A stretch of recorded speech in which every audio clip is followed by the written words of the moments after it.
Welcome everyone. Thank you so much for joining us for this international mini conference on disability in writing for children and young people. We've got a whole range of speakers and different perspectives, and I really hope you'll enjoy this as a way to internationalize what you know about this, find out about how different people are doing it, what's good, what's not so good, where we're all going, sharing some best practice, and in the process, looking at how fiction, especially fiction for children and young people, help us develop empathy and all sorts of positive sociocultural values. And in turn, those really allow us, I believe, to make human rights part of the real world, to bring those values into what we do and how we behave towards each other. So that's the framework for this. And I'm delighted that we are here today, three partners, the Norwegian Institute for Children's Books. I'm not going to try pronouncing the Norwegian version, but I'm sure one of our lovely speakers will. Literature Across Borders, a project to help books for children and young people travel across borders, but not just the books, conversations about them, because if things stop at borders that are human rights, things like the UN Sustainability Goals, how are they going to have the impact in the world that we're hoping for? So that's what Literature Across Borders does. And of course, I'm here from Bath Spa University, and together we are hosting and partnering on this conference. So welcome. Endra, I didn't know if you wanted to say a couple of words from the other side of hosting this, but do jump on now if you would like to, and otherwise we will come to you in the panel. But Endra is... I just say welcome to everyone. I'm really happy we have this seminar, and we've been able to cooperate on this. And I'm looking forward to all the talks today and the discussions. I'm really happy for this, and I'm looking forward to an interesting day. Thank you. Thank you so much, Endra. Endra and I have organised this together, and we're hosting it in two parts, in partnership with Literature Across Borders, and I'll drop some links into the chat for you in just a moment. But rather than bore you anymore, I want to hand on to our wonderful first speaker, Ingeborg, who will introduce herself and then explain what she'll be speaking about today. Thank you all so much for joining us. Do chat in the chat, and we're so grateful to have you here. Thank you, Lexi. Thank you so much for being here. So I'm Ingeborg Landfald, and I work at the Norsk Barnebok Institute, or the Norwegian Institute for Children's Books, where I mostly I work with what you could call research communication, which is also the perspective I will be talking from today. And for anyone who didn't catch it earlier, we are having some network difficulties here at the Institute today, of all days. So I'm actually joining you from my phone, which you might be able to see from my screen. But Lexi would be so kind for me, I think, to share my presentation. So at least we know that there won't be any trouble during my talk this next 20 minutes. There we go. Perfect. And I actually think that maybe it's best if you, Lexi, just click on to the next slides when I say so. I think that's easier. Yeah, just wait a little bit. So in this presentation, I'm going to explore how disability historically has been portrayed in literature for children and young adults. And at the end of my talk, I'm also going to highlight some newer examples from the Norwegian children's literature. So I'm going to look at quite a broad period of time, and I will try to point at some recurring motives or tropes that we can see in this fiction over time. And as I mentioned, I work with research communication. That means I'm not a writer, so that's not the perspective I'm talking from. But when looking at older works, I mostly rely on international research written in English, as there is quite limited academic work on disability in the Norwegian context. There are studies, of course, but they typically focus on individual books, while I'm interested in looking at a lot of books, not because I want to count how many books there are, but because I'm interested in what kind of representation or what kind of portraits do we really see here in these stories. That also means that much of what I will present from the Norwegian books are based on my own extensive reading and analysis. And I would like to point out that even though the research on disability in children's books is quite a new and growing field, possibly starting from the early 2000s. The children's literature do have a long history of portraying disabled characters. But the question, as I said, is rather what kind of representations do we see here? So I'm going to do a broad swipe on 20 minutes over a long history of disability representation. And then I'm going to try to point out what motives or what tropes that occur in these stories over time. And now I think it's time for the next slide. Yeah, this is what I have called disability as symbol, or actually a lot of researchers have called this the disability as symbol. So I'm starting here with two quite familiar characters, both in the Norwegian and of course in the British context. This is Captain Hook from Peter Pan, and it's Tiny Tim from A Christmas Carol. So these characters are well known, and they also vividly illustrate a recurring trope in this literature, disability used as a symbol. In these cases, there is a physical impairment that visually marks a character either as a threat, as with Captain Hook, or as an object of pity and sympathy, as with Tiny Tim.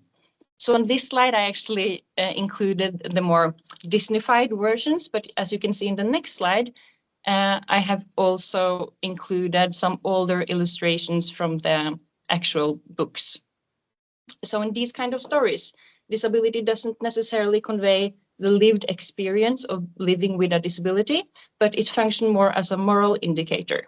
The character is either evil or saintly, and quite often one-dimensional as well. They don't grow or change throughout the story. There is some agreement among scholars that this good and evil trope was especially dominant in children's books up until the First World War. There are, however, as the scholar Anne Docker have pointed out, some older stories as well that offer more nuance to this picture. But many of those more complex stories actually fell out of print around the turn of the 20th century. So the texts that continued to be published, bought, and read tended to rather reinforce this stereotype between the evil or the saintly child. And I could also point out that even though I'm talking about children's books, this symbolism isn't just limited to children's literature. You can, for example, think of the villains in the James Bond universe who often have a physical disability. And in general, I can say that in adult stories, the disabled villain is more common, while in children's literature, we can often talk about this virtuous suffering child. And now I mentioned Tiny Tim as one example, but so is no, that's right, Lexi, just go to the next slide. Because as you can see, I also want to include some Scandinavian context. So these are illustrations from the Danish fairy tale, The Steadfast Tin Soldier, that you can see on your left by the Danish author H.C. Andersen. The soldier, I'm not sure if you're familiar with this story. I know the Norwegian students are, but anyways, this is a story about a toy soldier. He is gifted for one Christmas as part of one of 12 soldiers in a box. But when he's being made, there isn't enough tin left, so that his one foot doesn't get made in the mold in which he comes from. So this one soldier who only has one leg, we get to know at the start of the fairy tale, he stands just as firmly as all the other soldiers do with their two legs, and he's also the one who stands out in the story. So that's the start of this fairy tale, and there is an implicit injustice here, because despite his obvious disadvantage, he only has one foot while the others have two. He is expected to perform equally well or maybe even better. And this can be seen as quite typical of this virtuous disabled character, who is someone who shows exceptional endurance in the face of suffering. And often the disabled character must be heroic or extraordinary to be central of the story. I could also mention that Andersen's characters who often have disabilities, they are often placed at the bottom of the social ladder, as a scholar named Vivian Jannica Agbov have pointed out, with her examples as the Ugly Duckling, Thumbelina, and also the Little Mermaid, who I included here. Many of you probably know the Little Mermaid from the Disney movie again, but in the original fairy tale, I want to also mention that she not only gives up her voice, to get these human legs, but she also suffers intense pain with every step. Every time she is dancing with her prince, it feels as if she's walking on knives. And both the mermaid and the tin soldier actually dies in the end of the stories. And it looks like some of you are having problem watching the PowerPoint. Is that true for many of you? I saw something in the chat here.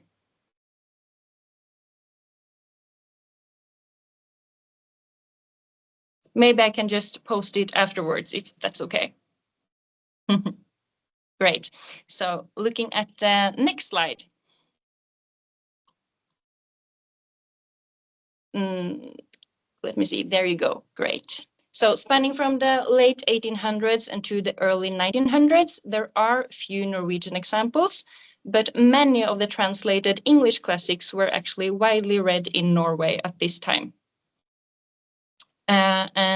I think you can go straight to the next slide because I think the examples are still with us. Yeah, great. So research points to the archetype of the saintly invalid, which is a disabled or sick child who are selfless and good and who exists in the story to morally uplift the able-bodied main characters. And in these stories, disability and illness often have the function to teach the able-bodied main character a thing or two about good morale. So they are there for the able-bodied main character. Examples on this is Little Women, What Katie Did, Pollyanna, and I also found one Norwegian example, which is Inger Johannes' Barndom, which was quite influential when it was published. Another recurring theme is also that of the wild girls. These are tomboyish and rebellious girls who undergo long illnesses, during which they learn self-control and become more suitable for traditional gender roles. And examples on this is What Katie Did, and maybe also Mary Louisa Alcott's books after Little Women. And we can see that from the late 1800s and onward, many stories feature bedridden children or those using wheelchairs who miraculously start walking again. So there's a miracle cure here as well. And these stories often implies that disability is a punishment or a moral failing. Most of these characters are girls, and they also rarely grow into disabled adults. They either die young or they are cured. And I want to dwell at this point a little bit because it's quite rare in children's books for children to die, except it seems if the children are disabled. That's also something I'm going to come back to a bit later. And I think we can see at the next slide that there are some books where disability is portrayed as a divine punishment. This is an example from, this is a quote from What Katie Did, where it's made quite explicit, where Katie is called a student of the School of Pain, and where she can learn her lessons in, I actually can't see the quote that well from my small phone screen, but you could read it yourself.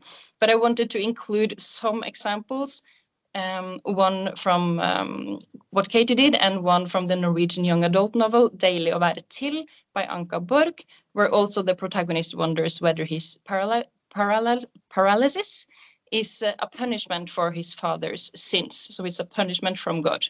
But my impression, however, I did find two of these examples, and it has been mentioned in the research literature, but I think this is more of a common idea in books for older readers rather than for young readers. And lastly, I want to point out the nature as cured theme, which we can see some examples of in the next slide. This is from Heidi and the Secret Garden, both books where characters in wheelchairs are suddenly healed through their exposure to nature and to fresh air. These are just two examples, but I would like to point out that the books have been widely read and they have been very influential in Norway as well as internationally. So I think I'm going to move a bit forward. In my next slide, you can see that I'm going to be focusing a bit more on the Norwegian titles that I found. And as I said, I didn't find that much literature from the Norwegian market from the very early on, but from the 1950s, I did find quite a few examples. Especially if we're looking from the 1970s and onwards, there were more Norwegian children's books that explicitly address disability.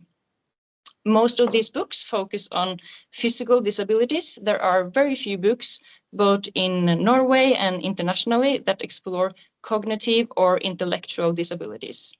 I have just found one exception in a Norwegian context, which is a children's book from 1964 that is called Ikke ta bamse by Babbis Friis Båstad, but this is just one example, and it's also not a main character. But my impression is that this is quite the case both in international, or at least in American and English literature as well, that the books seem to favor physical disability over the cognitive or intellectual disabilities. I can also mention that in a Norwegian context, there is this author called Anne-Kat. Vestli, who has been widely popular and influential in Norway. And she did write a series called Kaos og Bjørnar, in which one of the secondary characters, or the best friend of the main character, do have a disability, which is important to notice. But in these books that I have focused on here, I have actually just been focusing on characters on books where the main character has a disability, mostly just to not use that much time on books where there is a character with a disability, but he is not central to the plot and often not very, he doesn't really grow throughout the story, so he's not central to the plot, which has been quite common. These books have often been called second fiddle books, books where there is maybe an able-bodied main character who meets this not central disabled character and then learns something about himself or about goodness through this meeting with disability. So I haven't really included those kind of books here because I don't find them as interesting, to be honest. But I would say that when I did read the research on this topic, it seemed to me that you had to wait until the 2000s to get some books where you actually had a main character with a disability. But to my surprise, I did find quite a few examples from the Norwegian context as early as around 1970, where the main character has one kind of disability. I think I can go, if you see at the next slide, you can even see the examples of the books that I did find. And several of these books from this period, everybody who is included on this slide, are books that feature disabled protagonists. And as you maybe can see, they are often boys who uses wheelchairs, mostly following accidents at the start of the novel.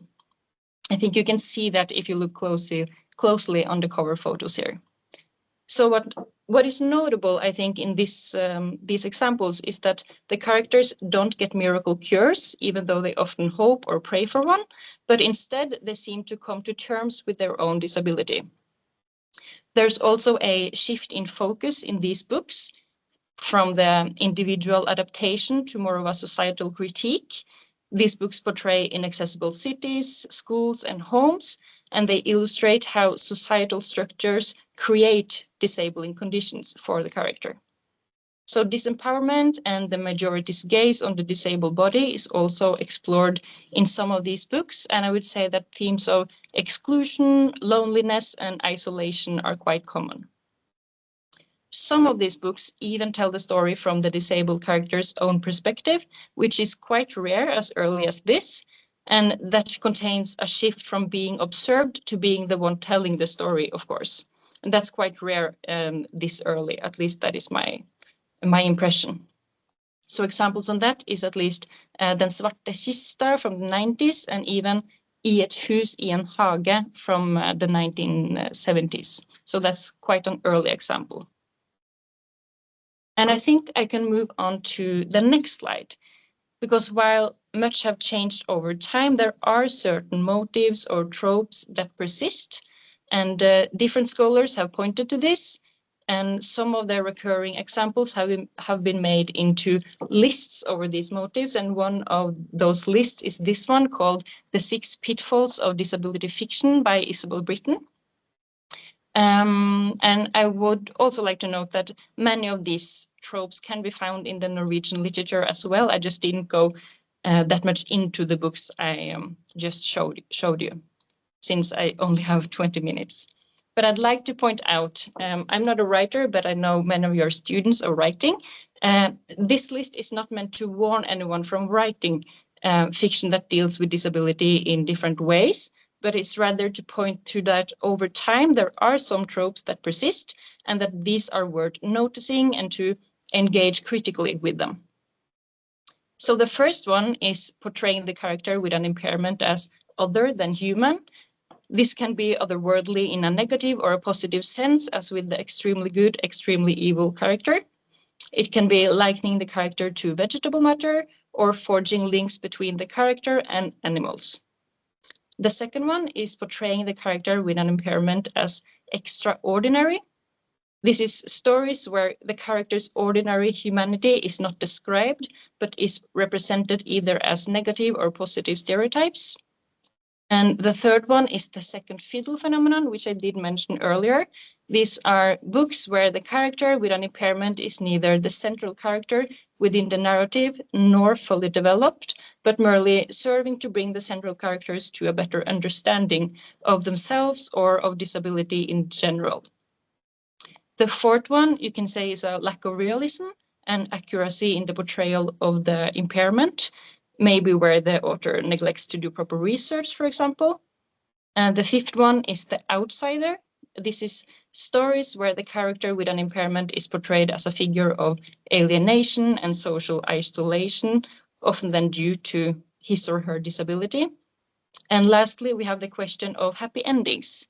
These are stories where the author fails to see a happy and fulfilled life being a possibility for a character with an impairment, which becomes quite clear when I pointed to this trope of the miracle cure or death for these characters. So I would urge you to play with these tropes, to use them, but don't just uncritically reproduce them. And lastly, I think I have some minutes left. I'm just going to point to some new Norwegian children's books. This is not everybody that exists out there, but I wanted to include some new books because the last couple of years there have been published more new books that in different ways deal with disability. So there are more disabled protagonists, especially in first-person narratives, and there is a greater inclusion of cognitive and intellectual disabilities through, even though there still exists some sort of a hierarchy between different types of disabilities in many of these books. And some of the books even play with or challenge all tropes and all myths. I think I would like to point out both Lars Allol and Unique Edgar to your right. They both portray boys who have Down syndrome, but the latter one actually does this from the main character's point of view. So it's a first-person narrative written from a boy with Down syndrome, which I think is quite an interesting example. I haven't found a lot of those books. And I would also like to mention the book in the middle called Bare Hopp, which can be translated to Just Jump, the girl with the skateboard who also has this hearing aid that you don't see that good at the cover. But this is an example of a book that explores the main character's disabled identity in quite complex ways. It's dealing with ambivalence, belonging, and internal conflict, and it's both done in a nuanced and sometimes even provoking ways. And I think it deserves a mention. I think it's interesting that there are books that deals with these quite complex feelings, even for quite young readers. I think that's everything I have time for, actually. But thank you so much for listening, and I'm looking forward to listening to all the other participants as well. Thank you. Thank you so much, Ingeborg. That was absolutely fascinating. Lovely little reactions. Everyone is clapping. I don't know if you can see that because I know you're joining on your phone because of tech hiccups, but what a wonderful start to the conference. Thank you ever so much. I'm going to pass straight on to our next speaker, Anushka, who's going to talk about her work. So one of the reasons that we got introduced, and I will introduce my wonderful co-founder on Literature Across Borders at the start of the panel, which is Megha Gupta, who's here on the call with us. Anushka's book has been paired with Mel Darbon's book.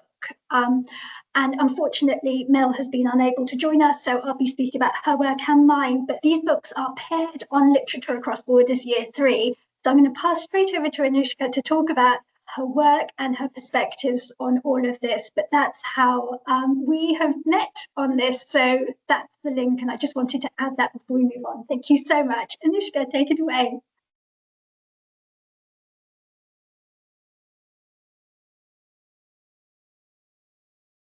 I think you're on mute, unfortunately. So sorry, that was so silly of me. Yeah, so I was just saying thank you to Alexia for the introduction, and I will just quickly introduce myself. I write books for children. I've written about 45 or so, and many of them are picture books in verse. But I've also written chapter books. I've also done retellings of folk tales. I've done some nonfiction books on science and things like that. I've also worked as an editor with Tara Books India and with Scholastic India. In 2012, my friend Shayoni and I started our own publishing house called Duckbill Books.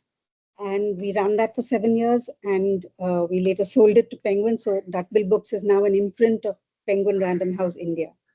So that's about me.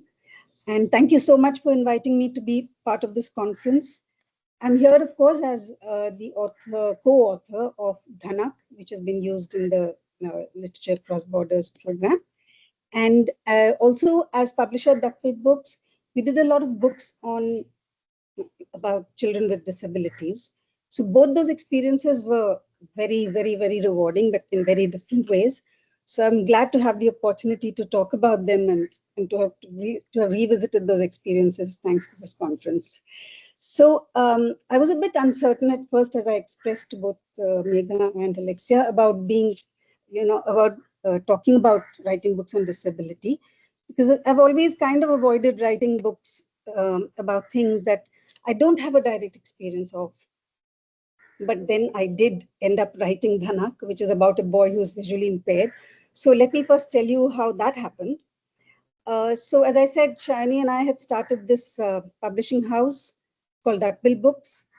And so when we started Duckbill Books, we were very clear that what we wanted to do was to have new voices, because we thought children's publishing in India was getting a bit, the same people were writing, and we wanted new voices, and we wanted more variety in the stories written for children, different genres, different points of view. But over time, though we did a lot of those, we found that because we published in English, the people writing the stories were of a certain demographic. So the stories that we were publishing seemed to be getting slightly homogeneous, about the same kind of children living in the same kind of circumstances. There seemed to be a lack of diversity in both voices, in the stories, in the representation. But we also found, interestingly, that at the same time, the films that were being made for and about children seemed to not be constrained by these factors. We were finding a lot of experimental, unusual films being made about children, not so much for children, unfortunately. And we often wished we could get permission to convert some of these into books for children, because that would have been so wonderful. So while discussing this with a friend, Shayoni was told about the film Dhanak, which was about to be released in India. The friend then introduced us to one of the producers of Dhanak, Ilahi, and we saw the film, and we thought it would make a really good children's book, because the characters were really relatable and the story was lovely. And we also felt that films and books about children with disability were so few that it would be wonderful to be able to do the book. So we proposed a novelization to Ilahi and Nagesh, Nagesh Kukunur, who's the writer, director, and co-producer. And they agreed, but they wanted it done before the Indian release, which meant we had about a week to get the book written. And that's how I came into the picture, because I was the in-house writer who could be made to stick to this ridiculously impossible deadline. So the story of Dhanak was created by Nagesh, who wrote and directed the film. So I did write the book, but the character with the disability was created by Nagesh Kukunur. As for why he chose to do this, make a film about a visually impaired boy, he has once talked about it in an interview. So his friend was supposed to make an ad for a courier company, and the courier company finally didn't make the ad. The ad was about a girl with a visually impaired brother and how the company helps them do something. The ad never got made, but the idea stayed apparently with Nagesh, and he woke up one morning with this image in his head of a young girl holding her brother's hand against the backdrop of a desert. Can we, do you have the cover from the presentation, Alexia?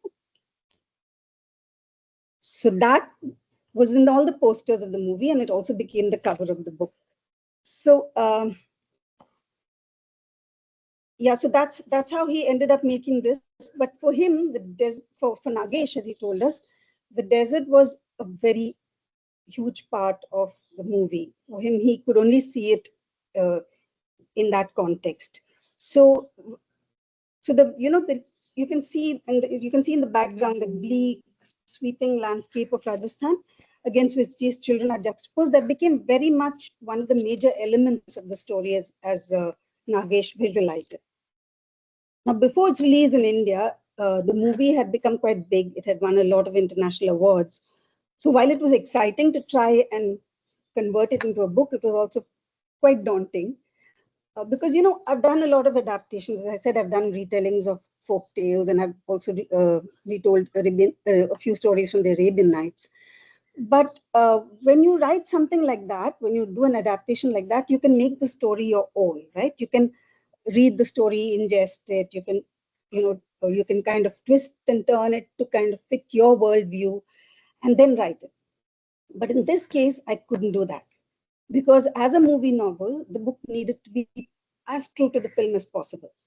I didn't want to tinker with the dialogues. I didn't want to tinker with the storyline unless I absolutely had to. I didn't want the reader to see the film and say, hey, but that's not how it happened in the film, or vice versa. So now, I know many of you have read the book, but I'm just going to quickly recap the plot of the film for those who haven't, so that you can understand what I'm talking about. So the story is about a story of Dhanak is about it's about a blind boy, Chotu, and his sister Pari. They live with their uncle and aunt in Rajasthan in a small village in the middle of the desert. And Pari, the older sister, has promised her young brother Chotu that before his 9th birthday, she will get him his eyesight back. Now, she has no idea how she's going to do it, but she's promised him that, and his 9th birthday is approaching, and she's beginning to get pretty desperate. One day, she sees a poster with this, I don't know if all of you have heard of this mega film star from India called Shah Rukh Khan. So she sees a poster with his face on it saying, donate your eyes, change a life. So she thinks this is the way to get Chotu's eyesight back. So she decides to write to Shah Rukh Khan. So she writes him many letters, I think, and but there's no reply, obviously. Then one day she hears that Shah Rukh Khan is coming to Rajasthan to shoot for his next film. So Pari takes Chotu and sets off, runs away from home basically with Chotu to find Shah Rukh Khan. So what follows then is a road trip through the spectacular landscape of Rajasthan. These two little children, vulnerable looking children, juxtaposed against the desert. And during their journey, they meet a whole lot of very colorful, interesting characters. Some of them help them and kind of befriend them and help them. And some of them try to create trouble for them and hinder them in different ways. There's also a lot of magic in the book, and the children go to look for their Dhanak means rainbow, by the way, as you can see on the cover, and the rainbow is then a metaphor for sight, color, happiness, all of this. So it's an aesthetically very stunning film with the desert and the children and the colorful people and all of that. He's kind of made it, he said that he made it like a visual ode to Rajasthan and to the colors and landscape. And it's also an ode to the optimism of childhood. So Nagesh in one of the interviews has said that it's also about a more innocent time where people would help children like that. In today's world, you would not expect two children to survive in such a situation. So he felt that he wanted to go back to a more innocent time when when you could be an optimistic child. So it's also an ode to the joyous optimism of the children. And now in the film, the children, as you can see, they're really fabulous actors, both of them. They were just so natural and so adorable. And the music is fabulous. And every frame is, he's thought it out beautifully. So every frame is a visual delight. So my job then was to translate all this visual beauty into black words on a white page, right? So the change of medium obviously presented a lot of challenges to me. Like, would I be able to capture the charm of the children, first of all, in words? And would I be able to capture that magical landscape? But the most important question for me right at the start was the point of view. Whose point of view should I use? Now, in the film, the hero is clearly the little boy because he's the one who is visually impaired. But I decided that the protagonist of the book would be Pari more than Chotu. And there were two reasons why I did this. Because I didn't change the story, I didn't change the dialogue, but I did want to change the protagonist to Pari for two reasons. One was Chotu's lack of vision was definitely a dilemma. Because in the film, because it's a visual medium, you can see things that Chotu doesn't see. So you know what's happening, you're experiencing it firsthand without, because the visual medium. Now, in the book, if I use Chotu's point of view, it would mean that everything would have to be either heard or felt, and that would be very limiting. Secondly, I also did feel while watching the film that Pari was the protagonist in the sense that she was the one with the agency. She was the one who was moving the story forward.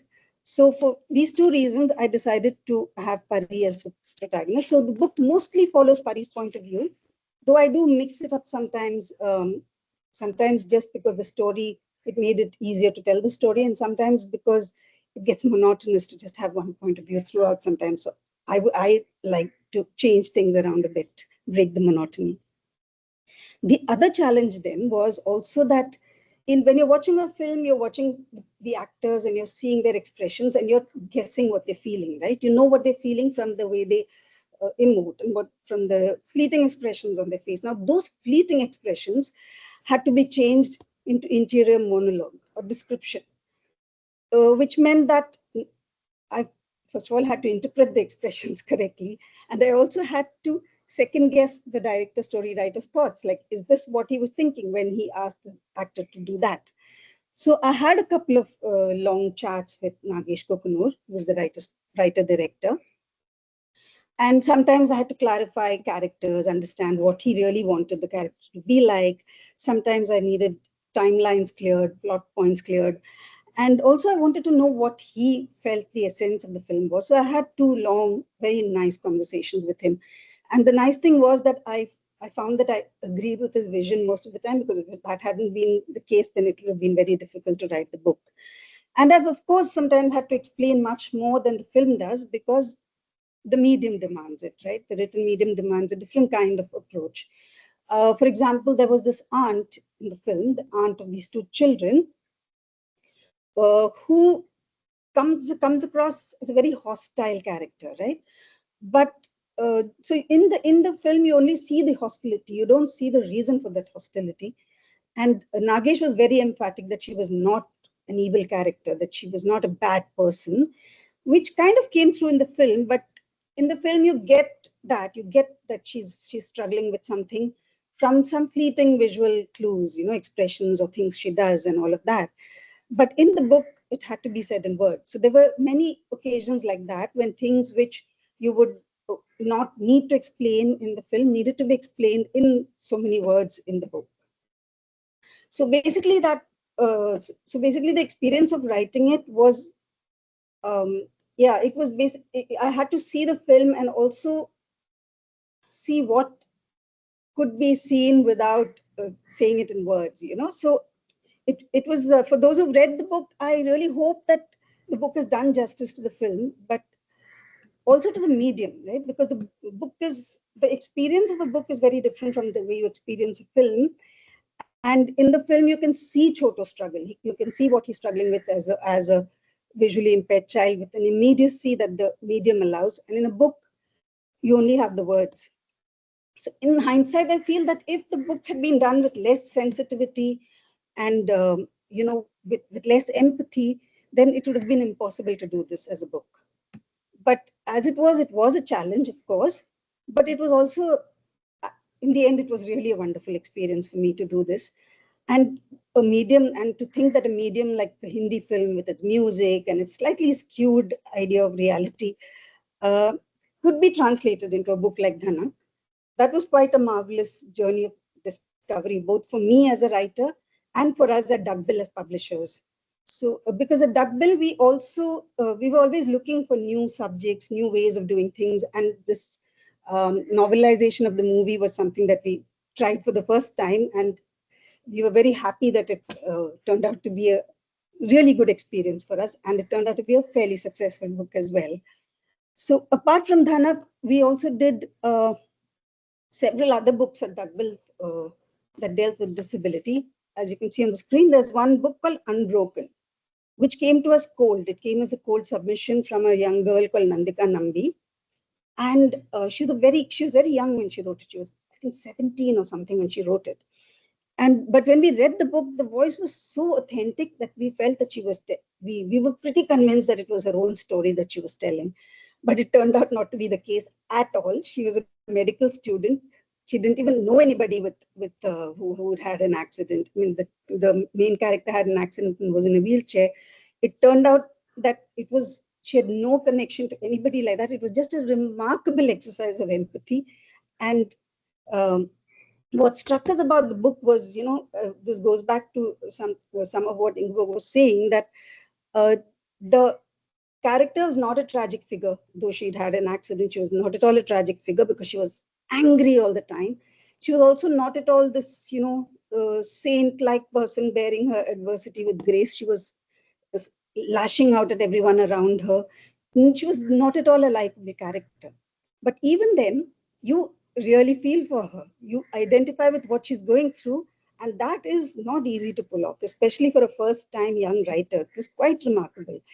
You're with her the entire way, and then finally the journey is from complete anger to acceptance of her situation and all that. So it was a fantastic book, and we not only published it, but it also won two major awards in India, which is not surprising given how beautifully it was written.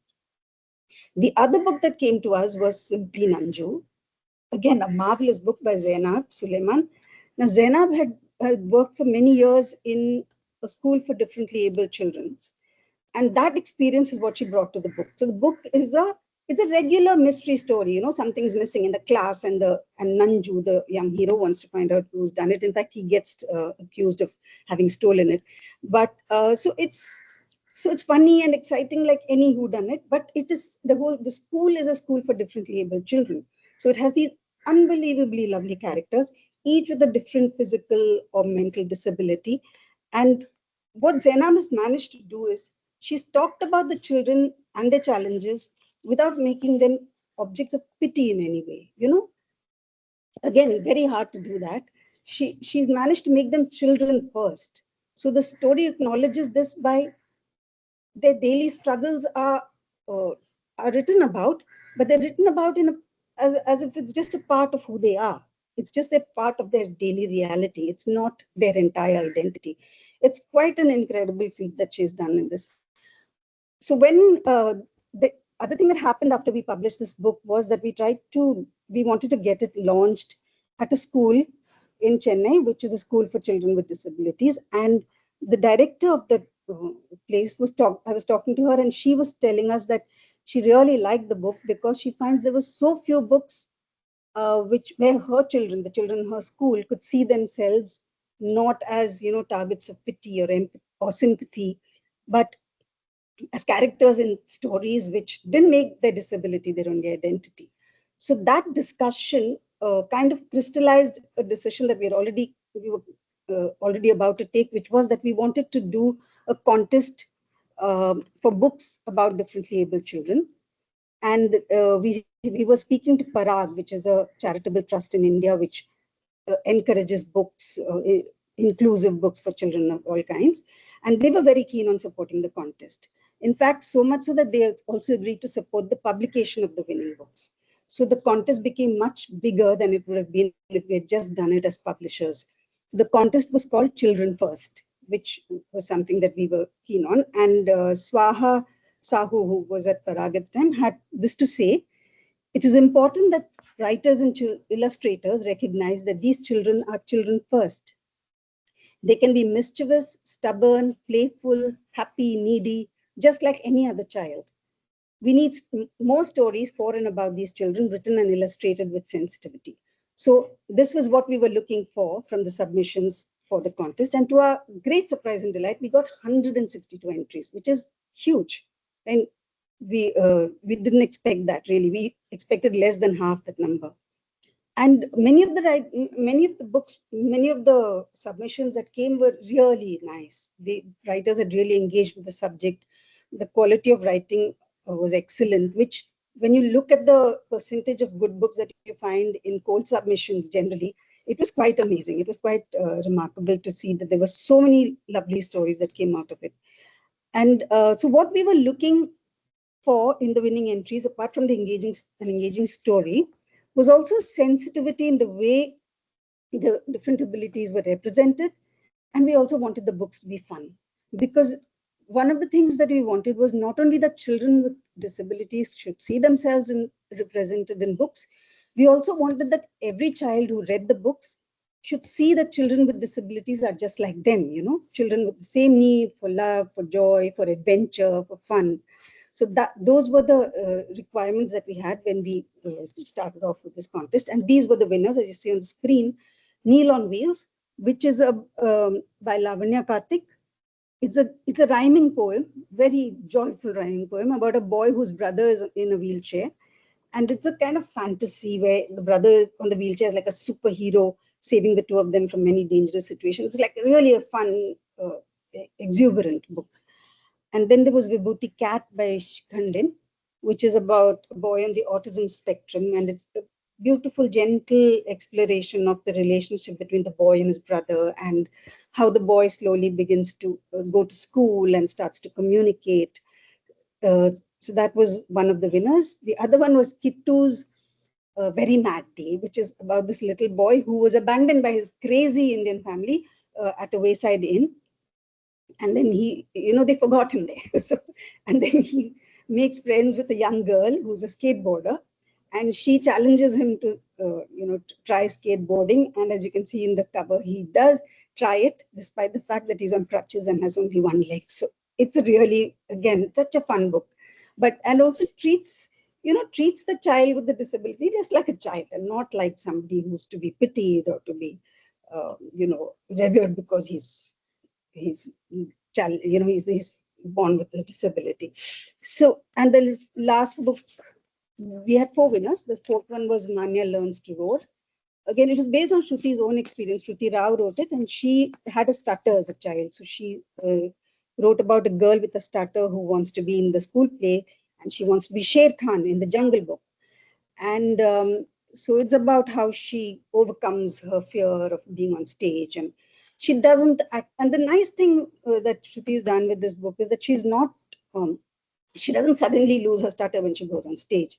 She does a great job despite her stutter, and that I think is very important, because so what all these books have in common is they're written with humor, they're written with compassion, and the protagonists have a lot of fun, and they don't let the disability stop them from engaging with the world in the way that, on their own terms, kind of.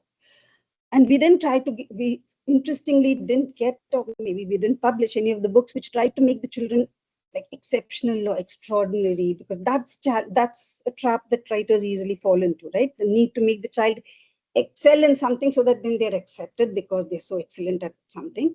Like there may be a child, there was a film in India about a child who's again on the autism spectrum, but he gets accepted because he wins the art competition, and I think that kind of plot works very well because it has a nice satisfying end, but it does a great disservice to ordinary children, because I feel that every child, no matter what their shortcomings, deserves to be treated with kindness and understanding, and doesn't have to be excellent at something to be accepted. So that's about it. While writing for children, about children with disability, I think the important thing to remember is that they're children first, and they're not victims, they're not superheroes, they're just ordinary children who deserve to have their own little victories, their own little quirks, and of course, their own stories. Thank you so much. Thank you so much, Anushka. That's such an interesting overview of your very varied portfolio of work in this area. So absolutely wonderful to have that perspective. So just for the interest of time, I will move straight on. At the end of the three panels, we'll have a little Q&A where you can ask any or all of us some questions. So if you want to pop them in the chat, or you have been already, I'll pick up on those, but you can also wait, or you can raise your hand at that point. And if we have time, we'll bring people onto the call to unmute and discuss. So I'm going to do a little presentation, hopefully, that is going to not recap some of the wonderful things that we've already heard about, but will hopefully pick up on some of the same themes and explore them in both my work and Mel Darbon's. So Mel Darbon's book is paired with Anushka's in the pairing that covers writing for disability in literature across borders this year. And I wanted to talk about my work as well as Mel's, because I don't want to talk for Mel. I just want to involve her. So I felt like it was maybe a better way forwards if I looked at something she's doing, something I'm doing, so that I'm speaking with my own authority while also including her work.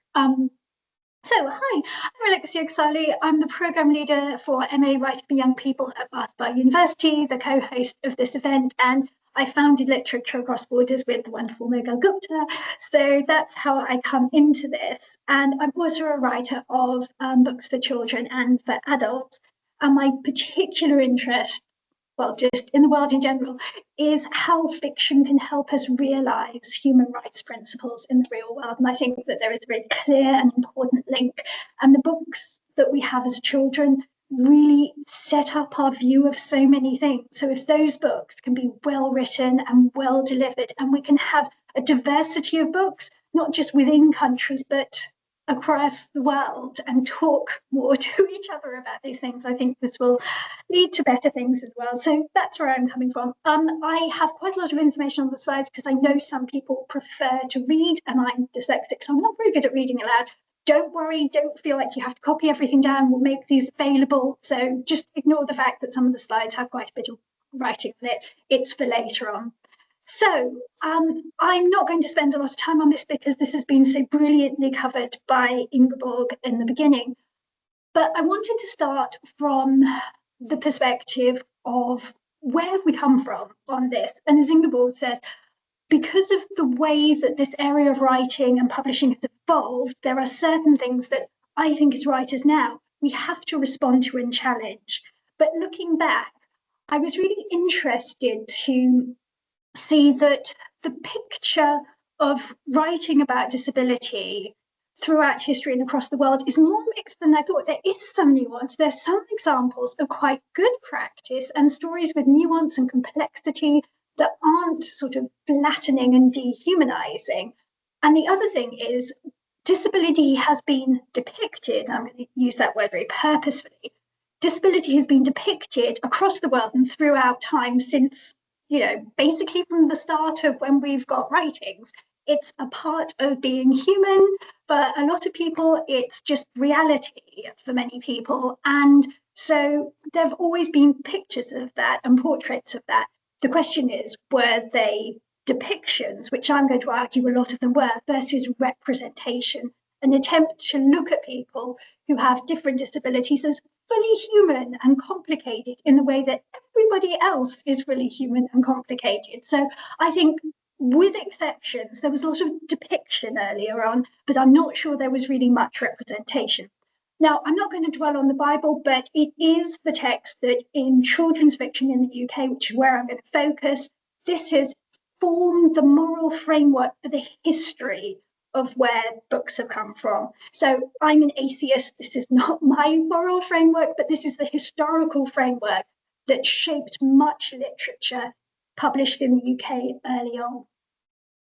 But the thing that's interesting about that is again, there are some not terrible depictions and there's some really pretty bad ones, but it's not a simple movement from it was all bad to it wasn't so bad in the New Testament. It was mixed and varied, but in most depictions, there was this flattening and dehumanization. And as Ingeborg picked up on in her talk, there was a lot of disabled people as objects of charity at best, but certainly objects and not subjects in their own life. And then this framework comes together with the start of what we would recognize as a concept of childhood. You can't have children's fiction without really recognizing children as a thing separate from people. So this came about in sort of late 17th century. And to begin with, a lot of the texts were myths, legends, folk tales, fairy tales, and a lot of them were religiously oriented. They were about teaching children that often religious rather than just social and cultural values, that certain people, the people in power, who often were religious or had come from religious backgrounds because of the church's dominance in terms of education and hoarding of knowledge. And so a lot of the early stuff is framed around that and shaped by it. And it's not really until about the mid-19th century, the Victorian era in the UK, that we start to have publishing for children that starts to move on a little bit. And this is where I'm going to pick up. So I'm not going to repeat everything that's already been said so wonderfully by Ingeborg, but these are some of the early texts that shape what children's literature, when it started to depict and not represent, I would say, disability, had.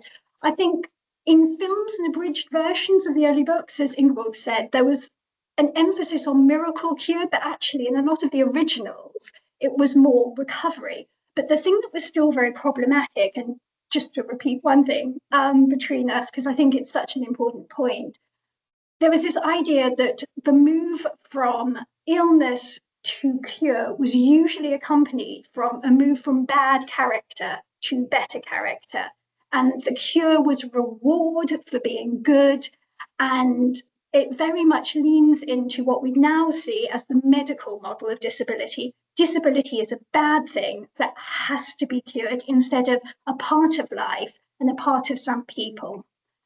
And so this is where we got to, and a lot of this leads to the cliches and stereotypes, and I have a lot of overlap in pointing out what some of these are.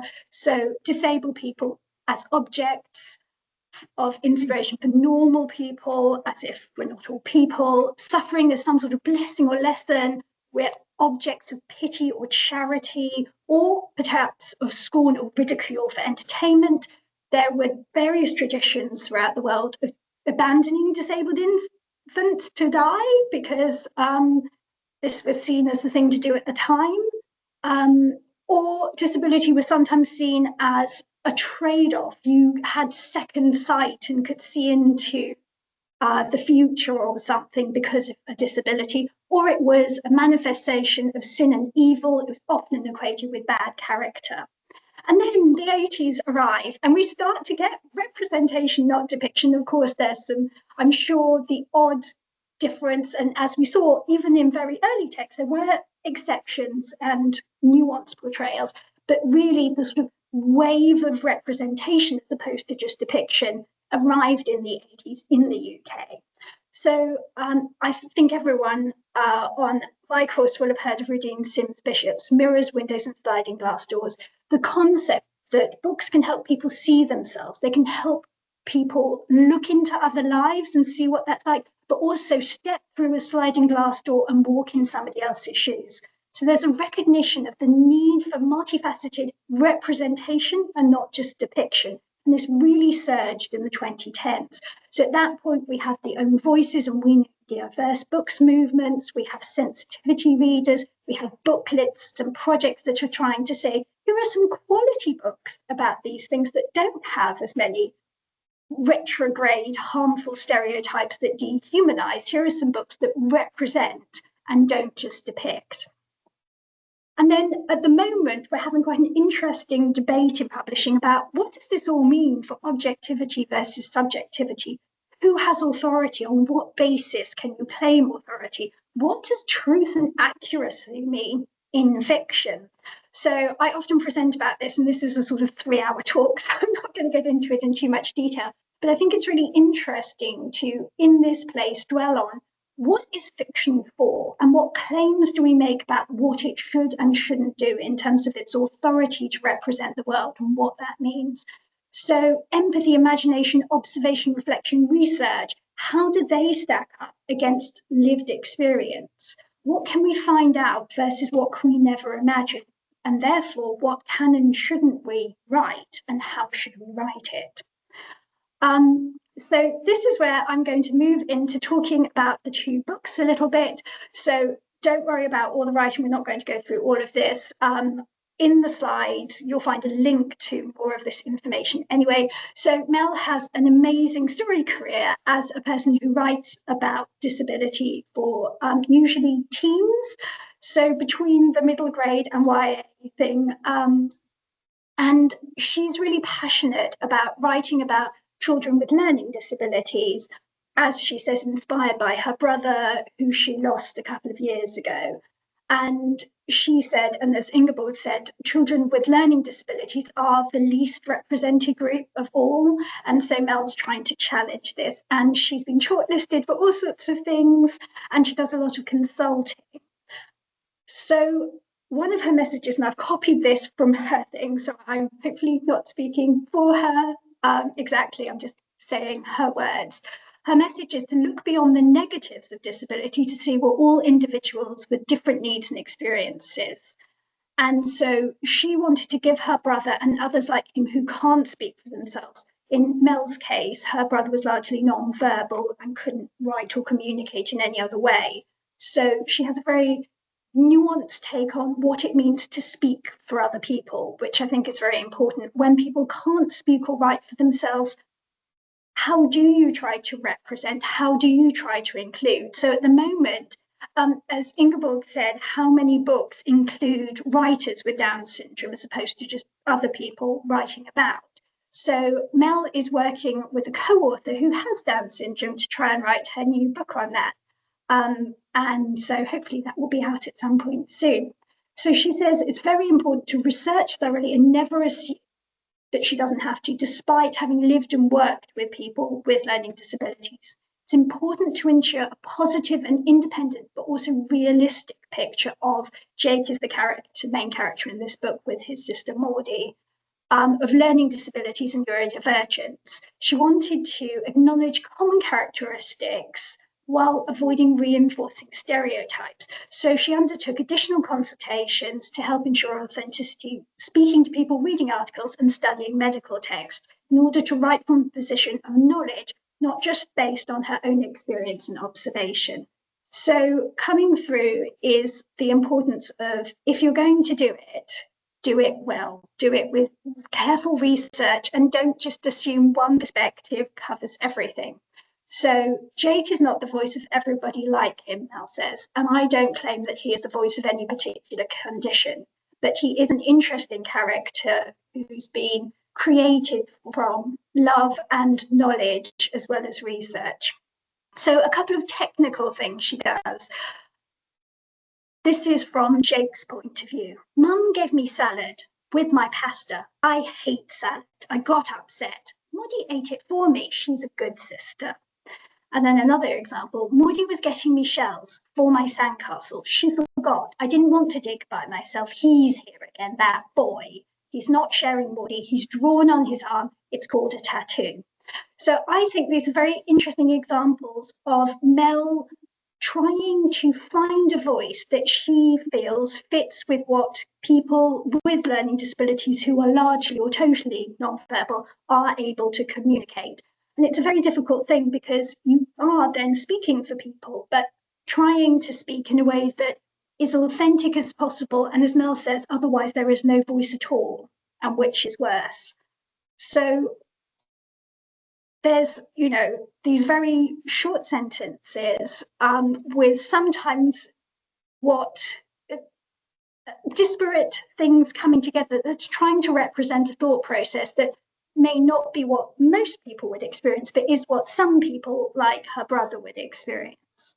And I think she's thinking very carefully about how she can do that accurately, but without any sort of moral framework. This is good, this is bad, this is just what it is, or at least this is what the closest I can get without being inside this experience.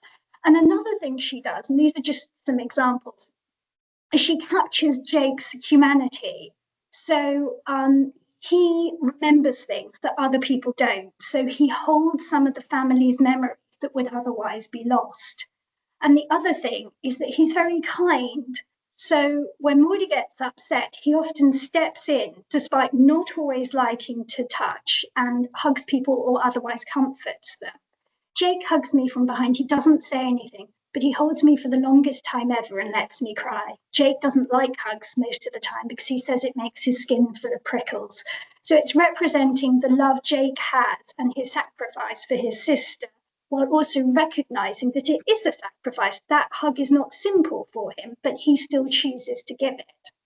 And we also see Jake's sense of humor in a lot of things. We're going to the aquarium to see the fish. Yes, with chips, please, says Jake, in one of the rare times when he's talking. So Jake has much more ability to speak than Mel's brother, and she describes that at various points. But it allows her to represent her brother's sense of humor, because when she speaks about her brother, she often talks about how funny he was and how many jokes, despite having very limited ability to speak at all and speaking very rarely.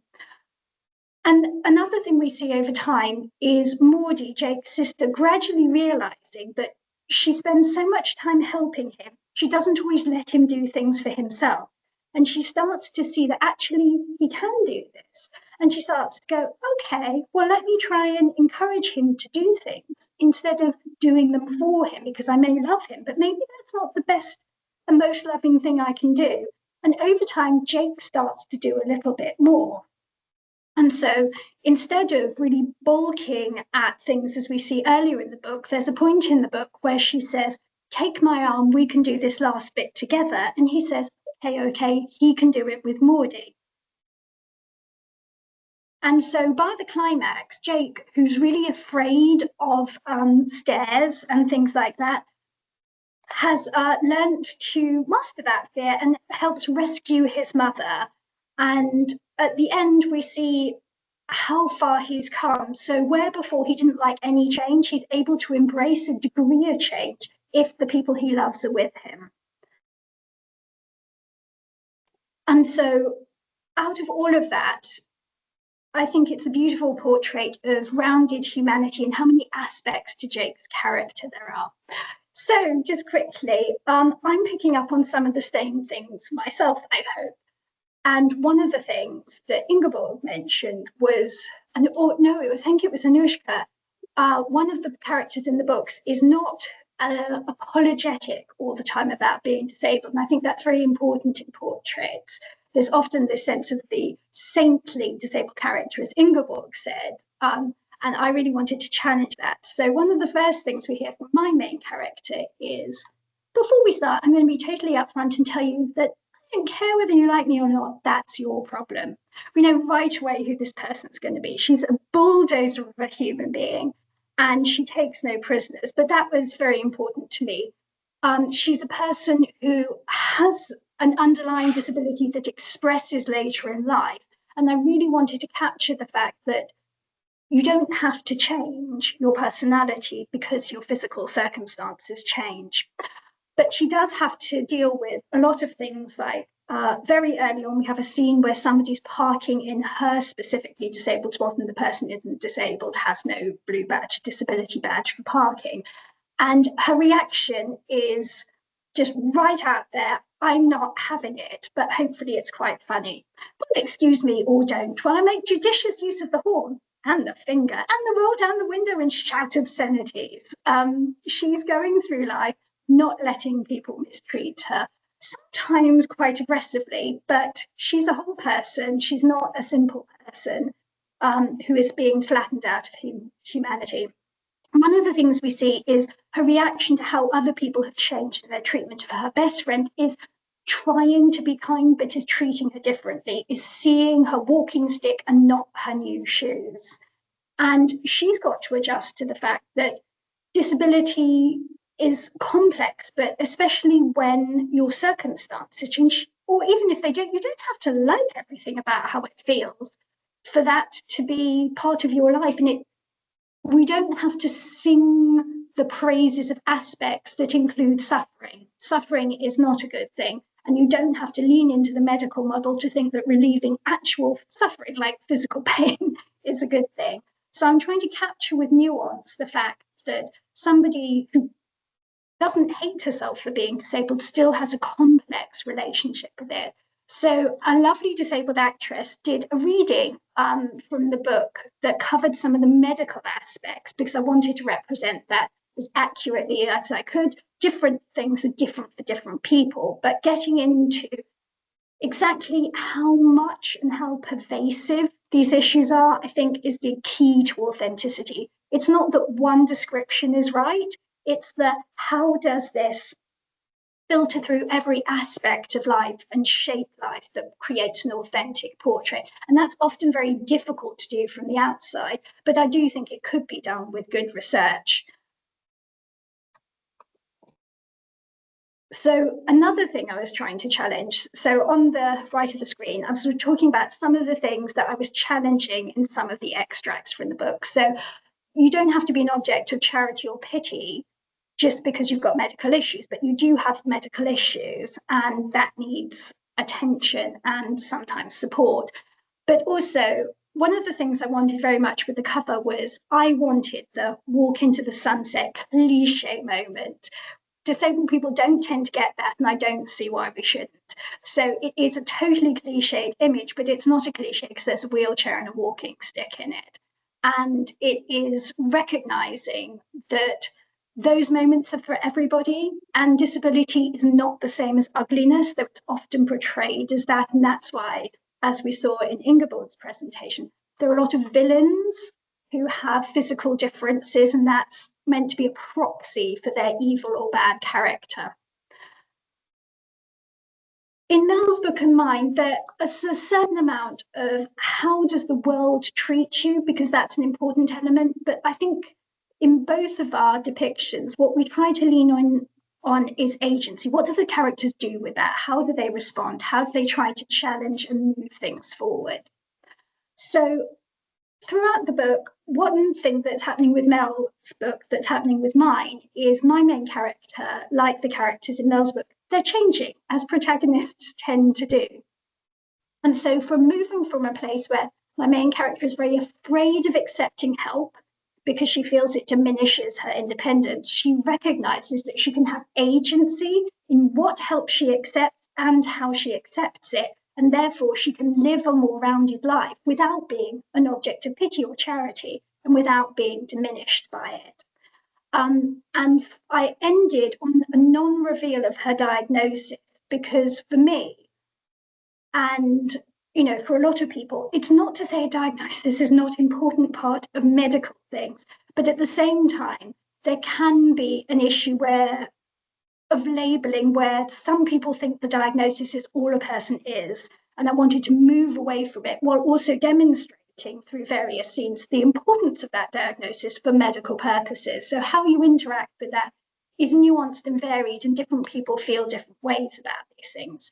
So I think in representing disability now, these are some things we can do instead. We can lean in on character, personality, and humanity, like I hope I do, and Mel definitely does. We can lean in on how to create a really individual voice to represent characters. We can not go with cliches and stereotypes. We can show agencies and choices, especially the change of those as people grow, because disabled people are not static and fixed in time any more than anyone else is. We can show how support versus independence is complex, and we all need both of those things. So leaning in on humanity rather than flattening things.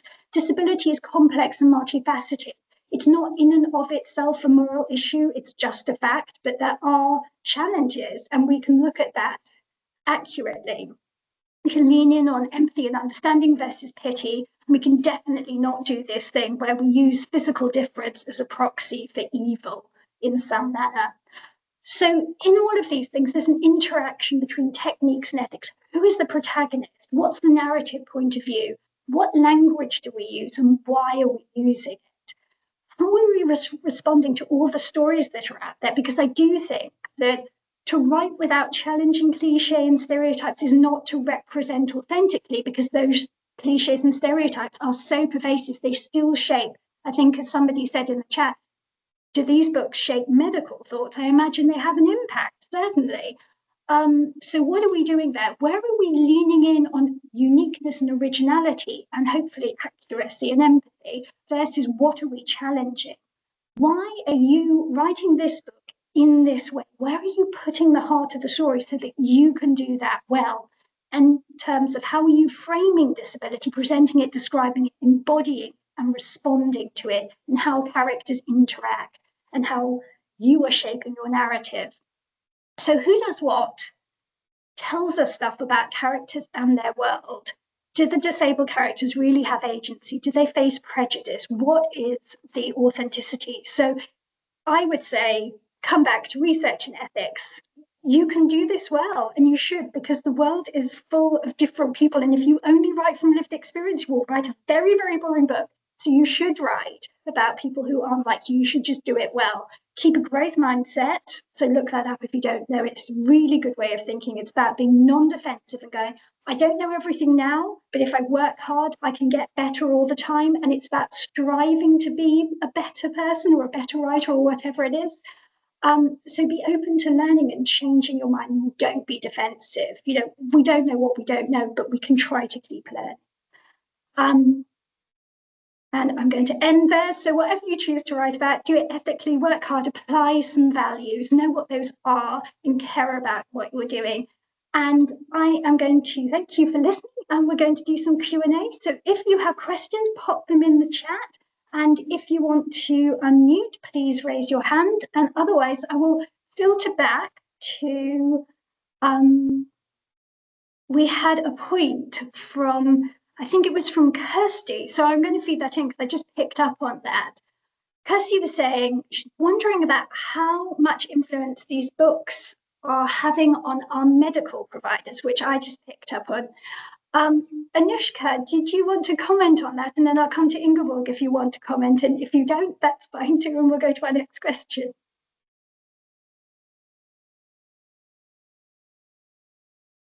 I'm afraid you're on mute.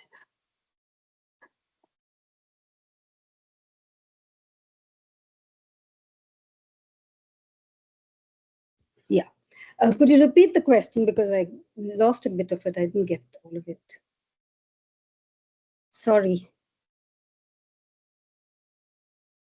No, I can't hear you at all. You're on mute now.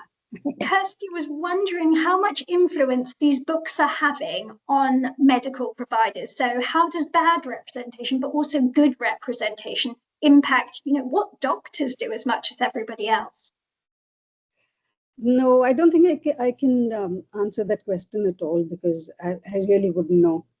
And unless these medical providers are reading these books, which I very much doubt they are. So I don't know, would Ingeborg like to answer that? I think it's a great question. I don't really have an answer, but I do think that seeing that these are some motives that are persisting over 150 years or so, I would say that I would think that they, or my point is though, that these motives don't come from nowhere. I mean, they come from certain values in looking at disability from our culture. So I don't see why medical operators should be excluded from that in that regard. Yeah, I'm not sure if that is a good question, but a good answer, but I think it's a good question at least, even though I don't have any research on anything to back it up. But yeah. I think it would be fascinating to see if there is some research out there. If anyone looks it up and finds anything, do let me know. You have my email address from the joining link. Mega, did you want to jump in on that? Yes, actually, I wanted to say that I recently had some very interesting input from one of my friends who's a bookseller here in India.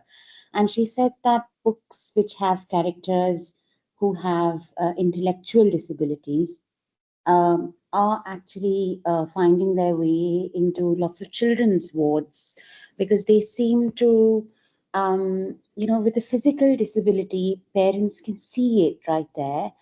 But sometimes with children, they can't quite tell the sort of the intellectual disabilities for younger kids. So she was telling me something very fascinating about picture books that speak of various intellectual disabilities. And she said that there are parents who read that, who've read that in the clinic, and it's been quite interesting in terms of sort of making them see things. And she said that a lot of mental health hospitals and facilities, when they do have events, they've started having a sort of shelf of books about intellectual disabilities there, because a lot of the mental health people who work in mental health seem to find that quite useful in their practice. But I did want to say that because I thought it was quite interesting. Thank you so much, Mega. And Kirsty followed up saying, I think the point that representation isn't ever representation of the whole community is important.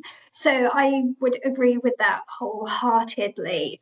One of the challenges of writing in this space is the fear that people will think you are writing about, as I think Mel put it somewhere, she's not writing about everybody who has Jake's conditions. There is a lot of individual difference, and people might have multiple conditions that shape things, and how much money you have, what medical support is near to you, how your family and people around you react, all shape things. So I think that it's a really great point. When we're trying to do representation as opposed to depiction, it's never going to cover everything.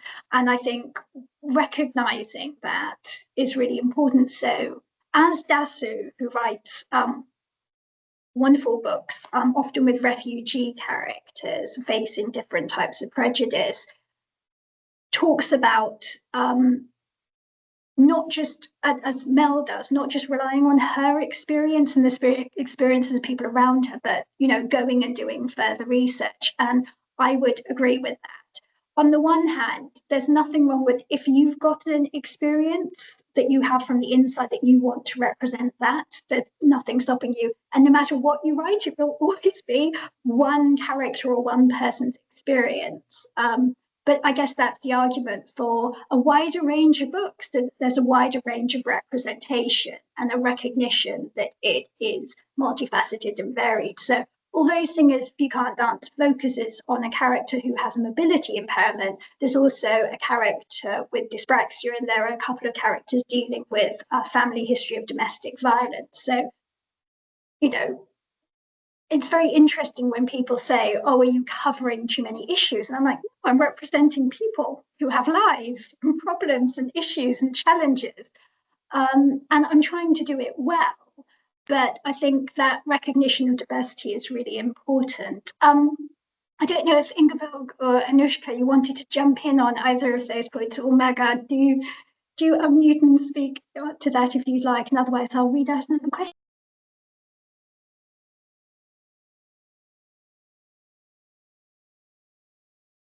Okay, I have a question from Sifa.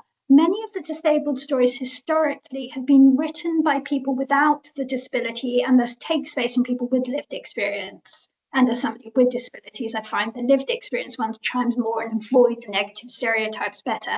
How do you balance that? Oh, that's such a big and great question. I came to Anushka first last time, so Ingeborg, is there anything you want to jump in on there, and then I'll come to Anushka? Yeah, that's also a great question. I haven't been, when I was looking for the literature and especially the Norwegian books that I mentioned, I wasn't actually cross-checking if the author was living with a disability or not, because I was more interested in the representation in the book. But I did actually have a talk in our podcast, the Norwegian Institute for Children's Books have a podcast where I talked with Åshild Moldeskred, who is the author of the book called Berre Hopp, or Just Jump that I mentioned earlier, with this girl with a hearing aid and skateboard on the front cover. And I think it was quite interesting talking to her, because she did say that because she shared this hearing loss with her main character, she felt as if she could go a bit further when writing. She could dwell into almost, she could also go into this this ambivalence that the character is feeling regarding her identity. And I thought that was quite interesting, that the one book that I really did find super interesting when reading all these books was one book that was written by a character who shared the disability and who therefore felt like she could go a bit further. So I think, I think that was quite interesting.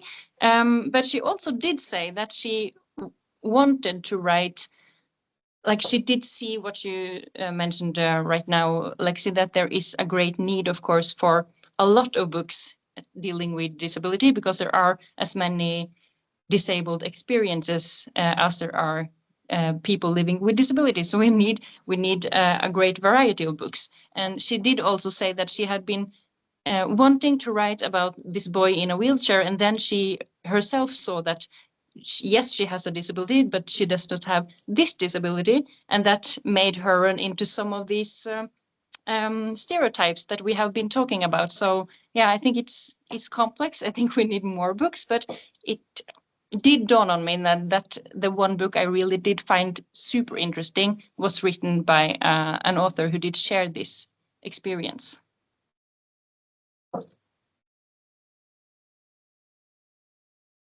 So can I jump in? So I totally agree, because like I said right at the start, I've always been very, very wary of writing about things that I haven't personally experienced. So I've always avoided that. And one way or the other, I have done it. But, you know, because of special circumstances like Dhanak. And there was another book that it's not to do with disability, but it was a book about ragpicker children and their life on the street.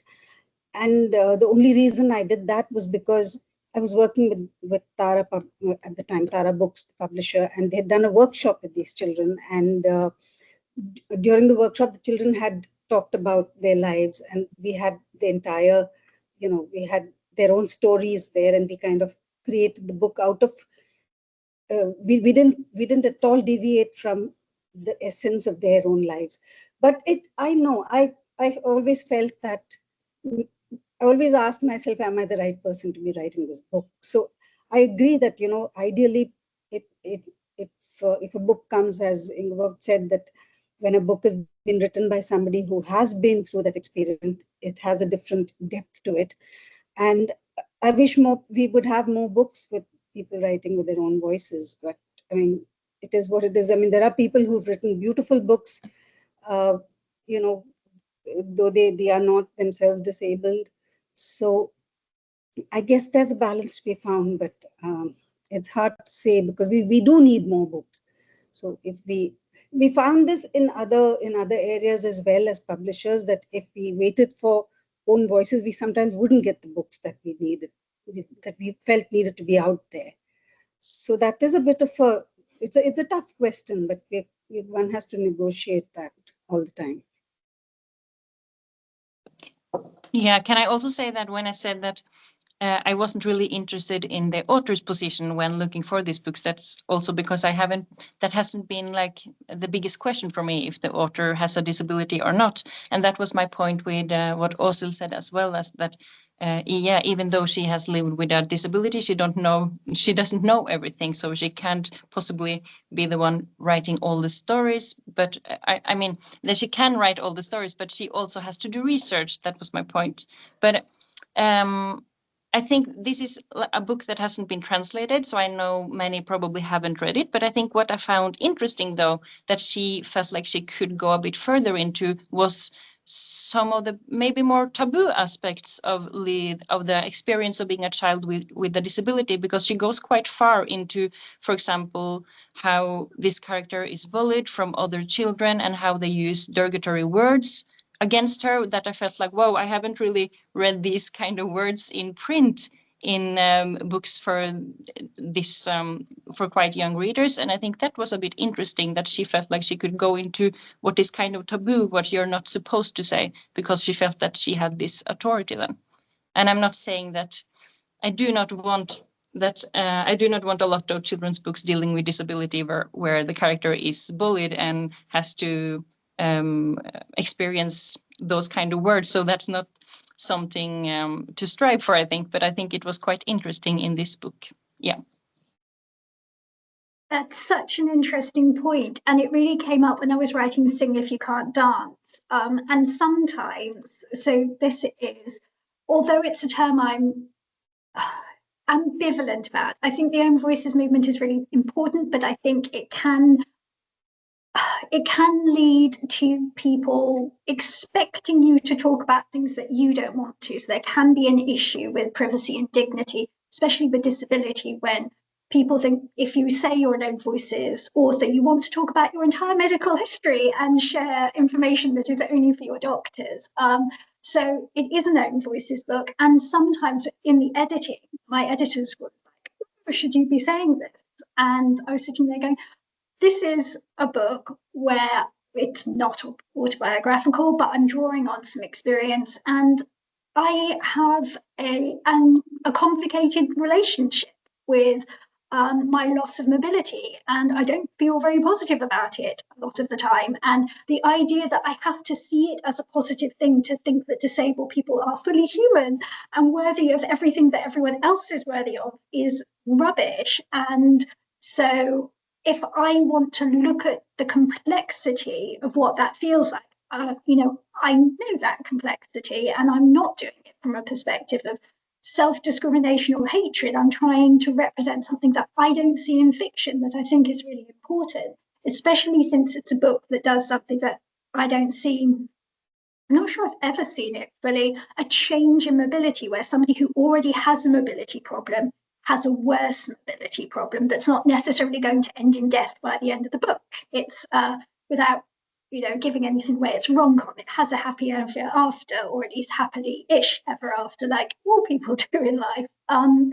But I wanted to lean in on those things. And so I wanted to lean in on the complexity of that. Being disabled doesn't make you a bad person, but not everything about being disabled is positive. Those are separate issues, and disability is not a moral issue of itself, but the way disabled people are treated or depicted rather than represented, those things are moral issues. So trying to capture that is very important. Just in the interest of time, because I think we'll have to close and have a little comfort break soon, Claire put in some read for good examples, and it was saying, I wonder if they curate bibliographies for hospitals and staff to help doctors have a different perspective. Really interesting point.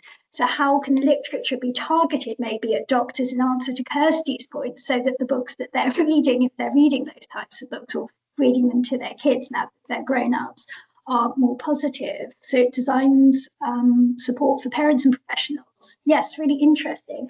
And the reading agency also did series of books on prescription, as they called it at one point. And the idea was to have quality lists of books that actually looked accurately at different things. So I was on the selection panel for one of the books of Reading Well with Long-Term Conditions, and it's very interesting. They had this large group of people from very, very backgrounds, not just nursing and psychiatry and medical, but also lived experience and authors and people who could drill into lots of different elements. So care is taken with a lot of these things that I think is very interesting.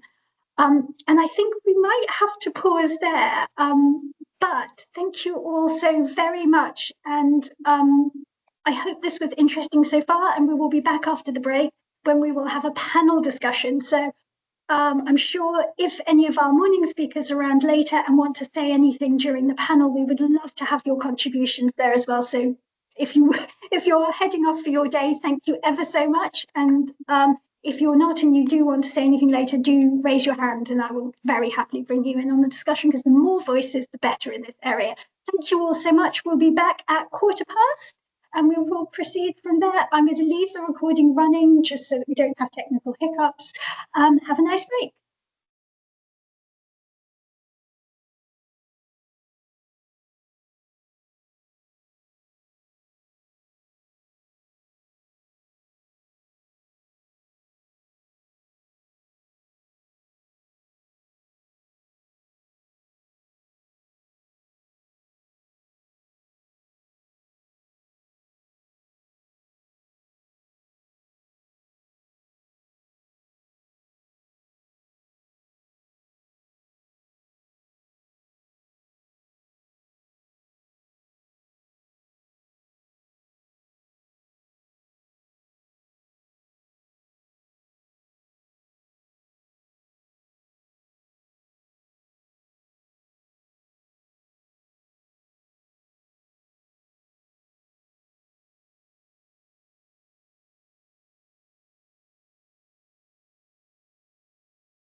everyone. I'm just putting out the call to let you know we'll be starting again in just a moment.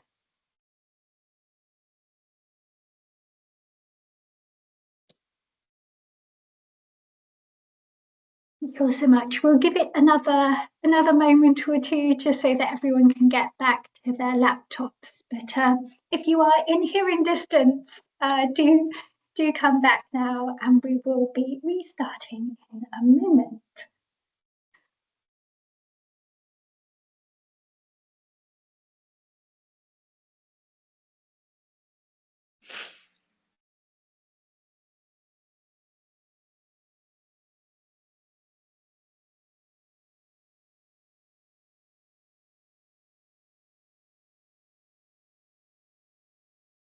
Right. Hi, everyone again. Thank you all so much for rejoining us and being with us for the second part. Before we move into the panel and I introduce our wonderful panelists, I'd love to introduce the co-founder of Literature Across Borders and renowned children's author and consultant and publisher, Megha Gupta. Megha, do you want to say a couple of words about helping us put together the different elements of this? Thank you, Lexi. I mean, working on literature across borders with Alexia has been such a delightful experience. And even though I've now returned to India, I was in Bath when we began this, I feel like there's a lovely bridge that's been built. And I'm so happy that we've been able to do this. And we've been able to take a little bit of Indian literature to other countries and bring a bit of, in this case, Norwegian literature and, of course, books from the UK and the US to Indian audiences. And that's just been wonderful. Also, the earlier panel was really fascinating. It's not just disability. I think there's a lot of otherization, especially in children's books. I think the idea of a child's agency is something which is very new to literature in many ways, and particularly in a country like India, where children's books, particularly children's publishing in English, doesn't have a very long history. It's interesting to get all of these views from other countries, and I particularly found Ingeborg's presentation on disability and how it's evolved very resonant with my own research on evolving ideas of children's books dealing with difficult subjects. So yes, it's been wonderful, and I'm not going to hold this up, and I look forward to the panel that follows. Thank you, Lexi. Thank you so much, Megha. Megha, as with all our other speakers from earlier, if you do have anything you'd like to contribute, please do raise your hands. I'm sure everybody would be delighted to have an even broader range of perspectives. As before, do pop your questions in the chat. If we can't get to them now, we will get to them a little bit later. And if you also want to raise a hand and unmute and ask anything, we'll make time for that at the end. So it is my great delight to introduce our wonderful panel. And instead of very badly reading aloud a prepared introduction, I'm going to ask them to introduce themselves in turn so that you know about them and their work and they can foreground the most useful things. So we could come to Endela first, and then we could come to Eileen, and then we could come to Sam. Thank you all so much for being here. Thank you, Lexi. My name is Endre, and I'm a writer of mostly children's and young adult books. I think it's about 35 books now altogether with big and small. I have written for adults as well, but I actually prefer writing for kids and young adults. I'm also a director of animated films. So I have directed one short film and is about to or is directing right now a new animated film. Short film for kids and family. I've just left my position at the Norwegian Institute for Children's Books to go back to being a writer and a director full time.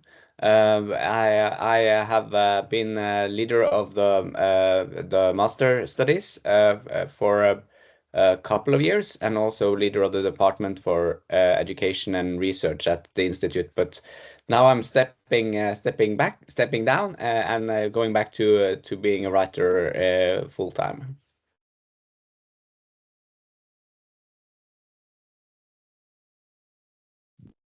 Okay, I'm Eileen Lamb. I'm based in the USA, and I was an educator for a long time in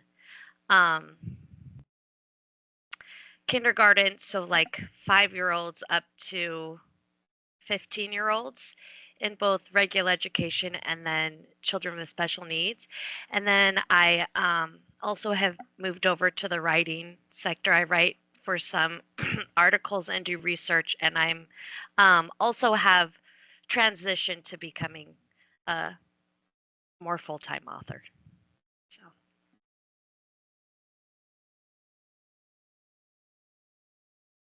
I'm afraid you're on mute, Sam. The perils of online. I'm Sam Stewart, and I have been in publishing for 30 years, working in-house in editorial departments, primarily in the children's publishing world. My most recent places would be Penguin Random House and HarperCollins Children's Books, which has been fantastic. I am now a freelance editorial consultant, and so I still work freelance for many of the big 5 publishing houses, and divide my time 50% on children's books and 50% on adult books. I also work at Bath Spa University, where I lecture in the publishing world, and we run a children's master's degree in publishing, which is absolutely fascinating, which I love. So it's a busy time because I'm also an author. I write middle grade fiction and teenage fiction for young people. So I have a very lovely full life, and it's such a joy to be here with you all today. Thank you. Thank you all so much. I thought we would just jump in on the obvious question after some of the presentations this morning and ask you if you would tell us a bit about what positive changes you've seen in the industry in relation to writing about disability for children and young people. Should we go in reverse order? So we'll come to Sam, and then we'll come to Eileen, and then we'll come to Endra. We'll change it up like that. Yes, I think I think it's a bit of a, not a roller coaster, but ups and downs, and I think that does depend on what materials are coming into publishing houses. So we had some interesting remarks in the chat earlier about how own voices and debut authors might sometimes find it a bit difficult to get into the world of publishing, and a good way to get them into the industry would be to pair up with an established author. I think that's a lovely idea, and I'm sure there are many publishers who would embrace that. I think the difficulty there is that established authors they have their own stories to tell, and really an own voice's story would be stronger in that own voice. Possibly the smoothest route to publication traditionally, or which has evolved over the last few years, is to incorporate a sensitivity reader, and they can work really closely with an own voices author to ensure, that, as Lexi was mentioning earlier, and as Mel Darbon talks about quite frequently, that a disability, a story told from the perspective of one disability isn't representative of everybody who experiences that particular disability. And then the support of editorial experts in-house, so that you're looking at creating a story with a fantastic beginning, middle, and end, that's going to be really successful for that particular publishing house. And so I think publishers are becoming more flexible in how they can approach building lists that incorporate books from own voices and books that incorporate disabled characters, that are not just secondary characters or second fiddle characters. They are driving the story forward in their own way. So in that way, the publishing industry is changing, but very slowly. We always talk about publishing houses being like great big enormous Titanic style ships, although hopefully without the sinking, that take a long time to turn and move with the times. but certainly those are positives. We look at the Centre of Literacy in Primary Education, the CLPE. They do a great piece of research every year on looking at how inclusive writing is. And their latest research in 2023, which was published in November 2024, saw how research is showing that the amount of books that are including more inclusive characters has dropped quite alarmingly. And so what we need to be careful of is that publishing books about people who have a disability is not a passing trend. That would be really awful. So I would really hope that we can come out of that dip in publishing. And then the other thing I wanted to see is, or wanted to note, is that because there's more visibility around this, that's a huge positive in the publishing industry. And we have places like in the US. I was having a look before to research for this panel event, and the Cooperative Children's Book Center, which is driven by the University of Wisconsin in Madison, they did a really interesting piece of research around disability representation in children's fiction, and saw that that's only 3.4% of books published represent people with disability, but in the UK alone, 24% of our population report disability, and that's 24% versus 3.4%. That's not a good ratio. So I would hope the publishing industry continues to drive forward.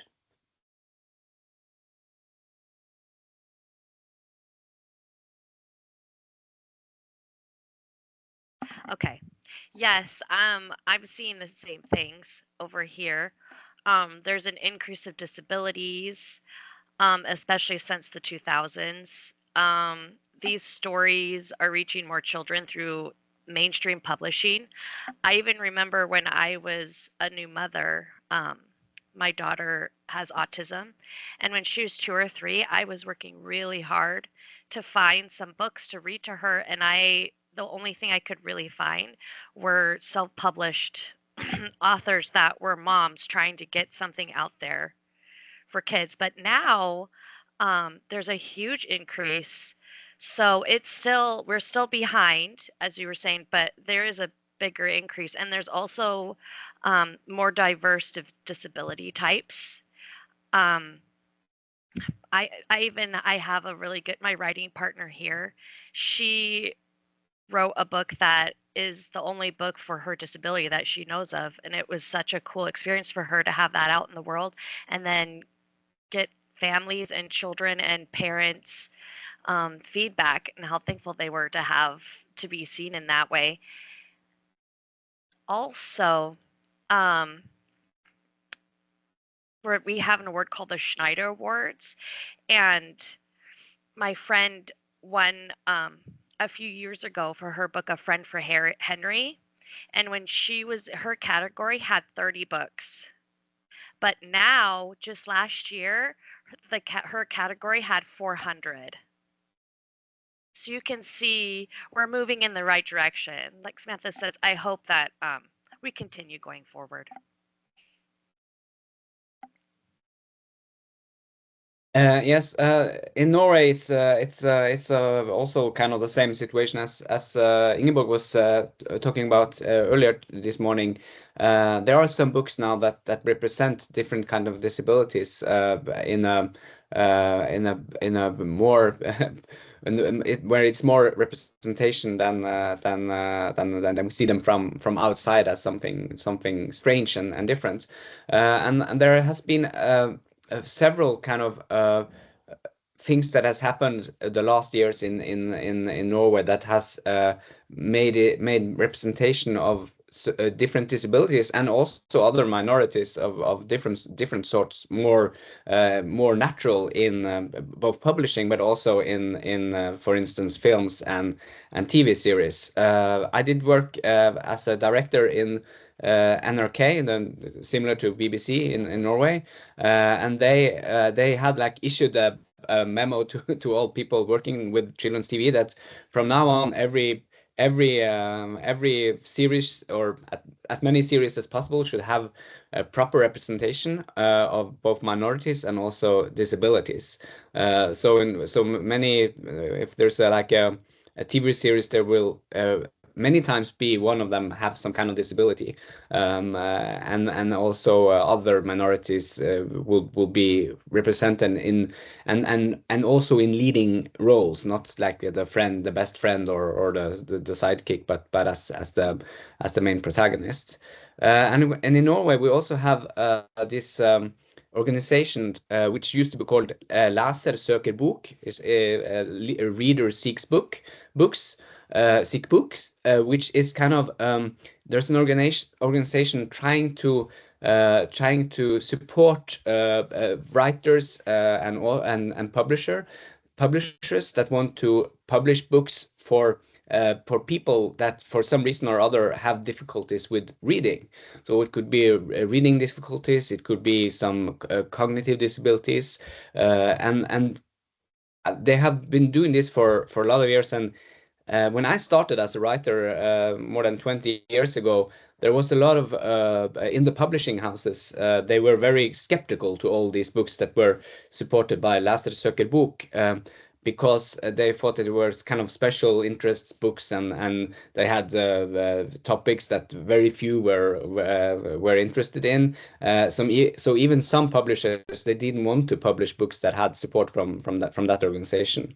But that's changed. One of the reasons is that's changed is also that the industry have changed, so that the publishers they need more support from the government to be able to publish books. But it's also that it has been more natural to give space to different kind of characters in books, and many of these books that has been supported by Leser søker bok, which both gives money support, but also gives there's a consultant that would consult the writer and even the illustrator, if it's an illustrated book, on how to write a book with a language that it's easier for readers with reading difficulties to be able to read. And many of these books have been award winners. Many have also reached a big audience. So it's kind of tore down some walls and made it more common to have also disabled children and young adults in books. So that's a really good thing that has happened, and there is a lot of emphasis and a lot of discussion about this, with representation of all kind of minorities, and also of course the issue on how and who could be able to, who could write those stories. Do you have to be disabled yourself to write a story about a disabled person? And there is also there's a Norwegian writer. He's also a linguist and researcher. His name is Jan Grue, and he has been writing about this, both non-fiction. He has writing about this issue on disability as a writer himself. And as a disabled person, and that has also given this issue some very interesting perspectives in the debate in Norway. I might mention him and some of his work later, if it suits the discussion. But he also writes non-fiction. He writes non-fiction, but also write fiction, also write novels, mostly for adults. But he has also written a few books for kids, and also touched into the topic of disabled persons in those books. So I think as the situation has become much better, it's much more representation, and it has been a very, I would say, a positive movement. But of course, there's some are kind of I would say critical, because they think that sometimes there's like, oh, now every children's book has to have someone who's disabled and who has two mothers or two fathers as parents, and everyone has to have like a background from a minority group. So there's some discussion, but I think that as long as the writers and the publishers always pushed quality and try to really make the stories and the books be as good as possible, and keep have the quality high in their minds, it will kind of all the prejudice will kind of lose its strength, because there are so many good books that have dealt with representation in a very good way, that is not so bad for anyone. Thank you. Thank you all so much for introducing us to such very different perspectives.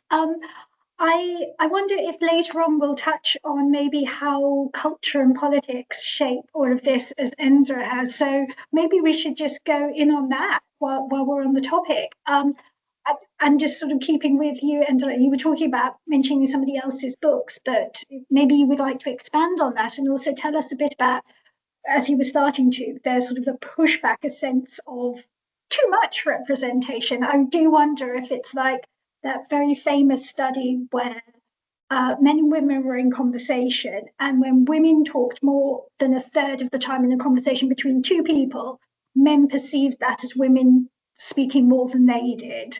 I wonder if there's a bit of that going on. I don't know. Endre, do you want to talk about these fascinating books and this author, and also how you think the cultural and political context right now is sort of feeding into all of this? Were you thinking of Jan Grue that I mentioned, or? Yes, yeah. I think you said you'd expand on him, so maybe sort of expanding on his work in terms of why is this the moment, and how does that shape? Yeah, Ingeborg has just shared in the chat an article he has written in The Guardian in English, and he is also some of his research articles he has written in English. So it would be possible also to find out. He has actually written a very interesting article about how disability is used in the Marvel universes, because there are many both heroes that are disabled and there are villains that are disabled, and it's used used in the stories to give the heroes a lot of resistance, and also to make them kind of give them a more human side, because often a superhero is kind of has a lot of powers and also needs some flaws, and it also needs some obstacles. So and in those stories, it is often some kind of disability that gives the hero both a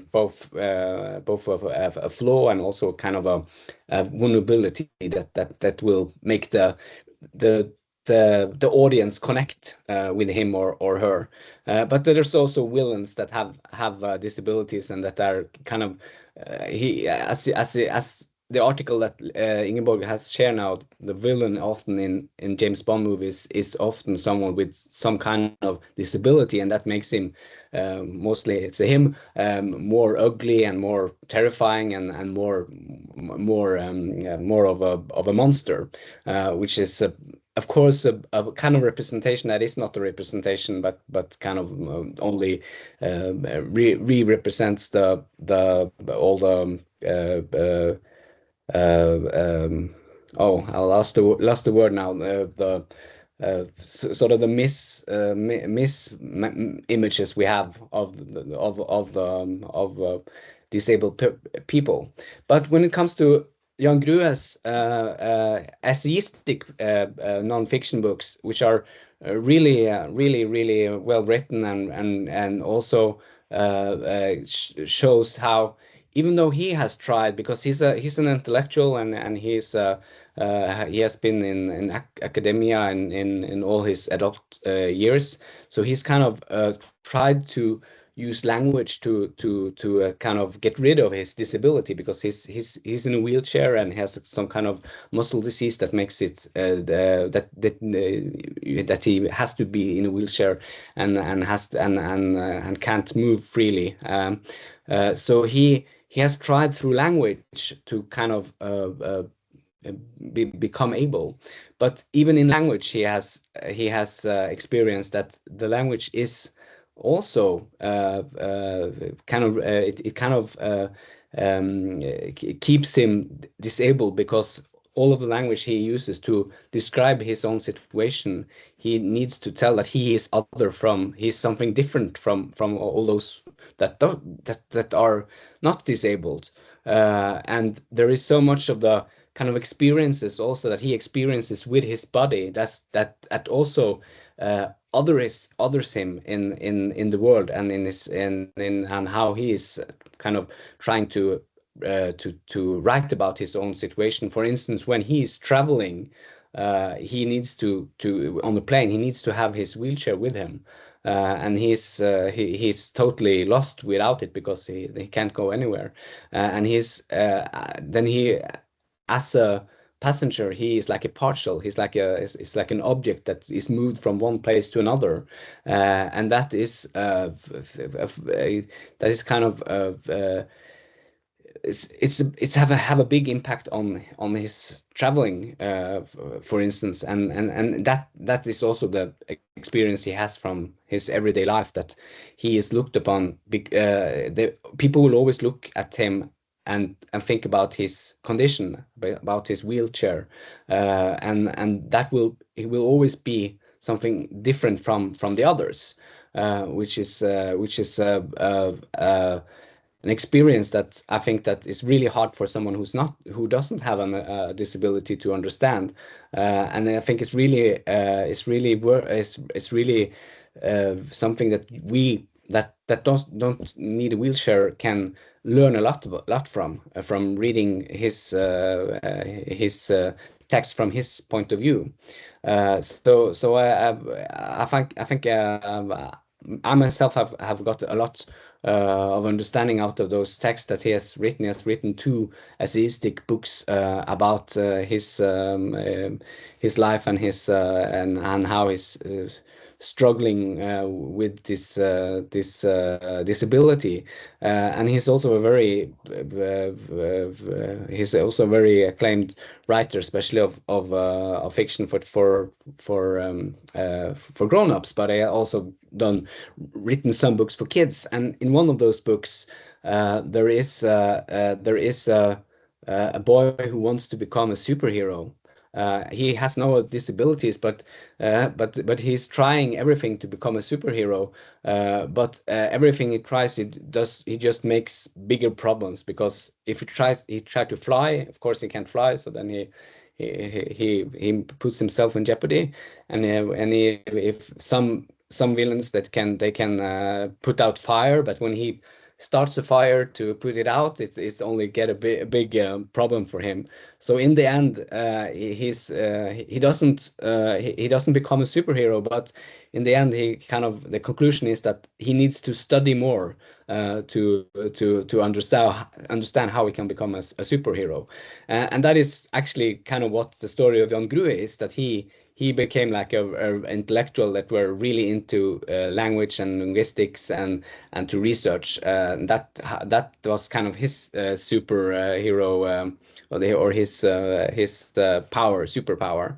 And in another story from children's story, which this book I mentioned was a picture book, and also this other book, there is a grandfather who sits in a wheelchair, and his granddaughter asks him, "Where did you get your wheelchair from? Have you always sat in a wheelchair?"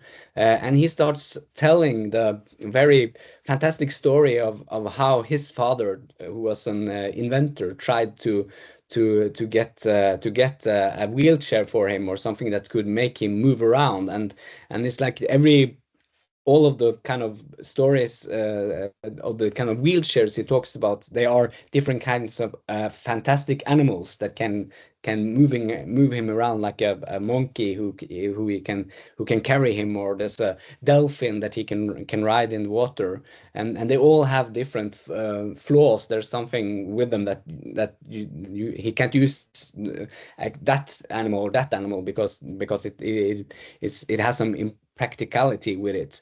But in the end, he finds a wheelchair animal in the savannah, which is an animal, a furry animal, and they help this furry animal from a villain, and then he gets his wheelchair, which first is like an animal, but in the end, his father can make like a more well-known wheelchair that we know of from what he learned from that animal.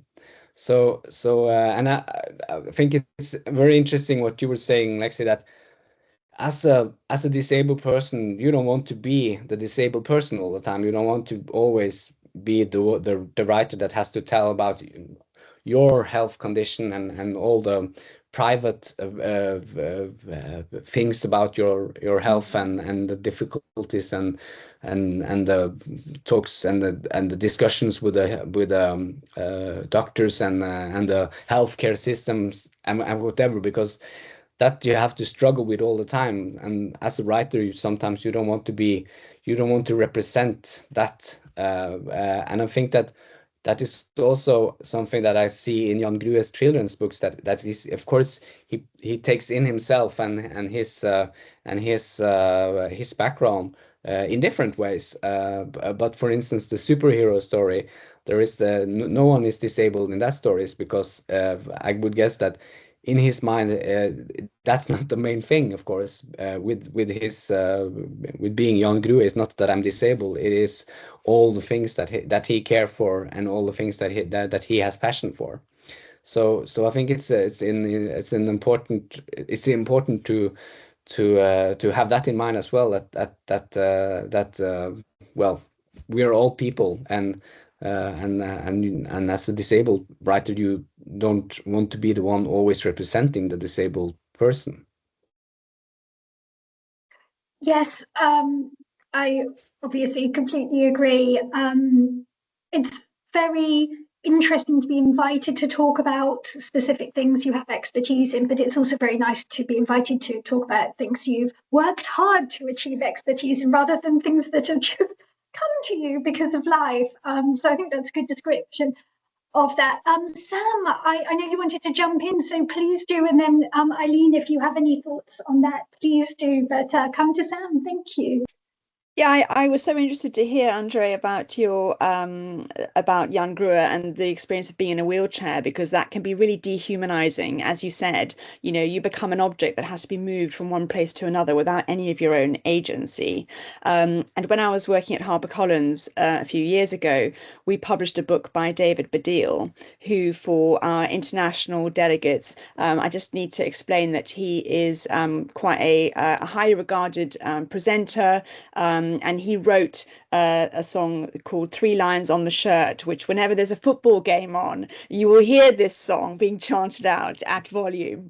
So he's got a very high profile media personality, and he is an incredibly skilled and humorous writer. And he wanted to tell the story of a young girl called Amy, who is in a wheelchair following in a car accident at the age of 8. And the publisher was very worried about how this would play out, because he's talking about a young girl who's in a wheelchair. You couldn't get more different to this middle-aged media guy, but he told it so brilliantly and so beautifully. And it's essentially the story of how she wanted her wheelchair to be supercharged, because she's fascinated by cars and racing, and she wanted to win a car race, and this is the kind of the driving ambition of the plot.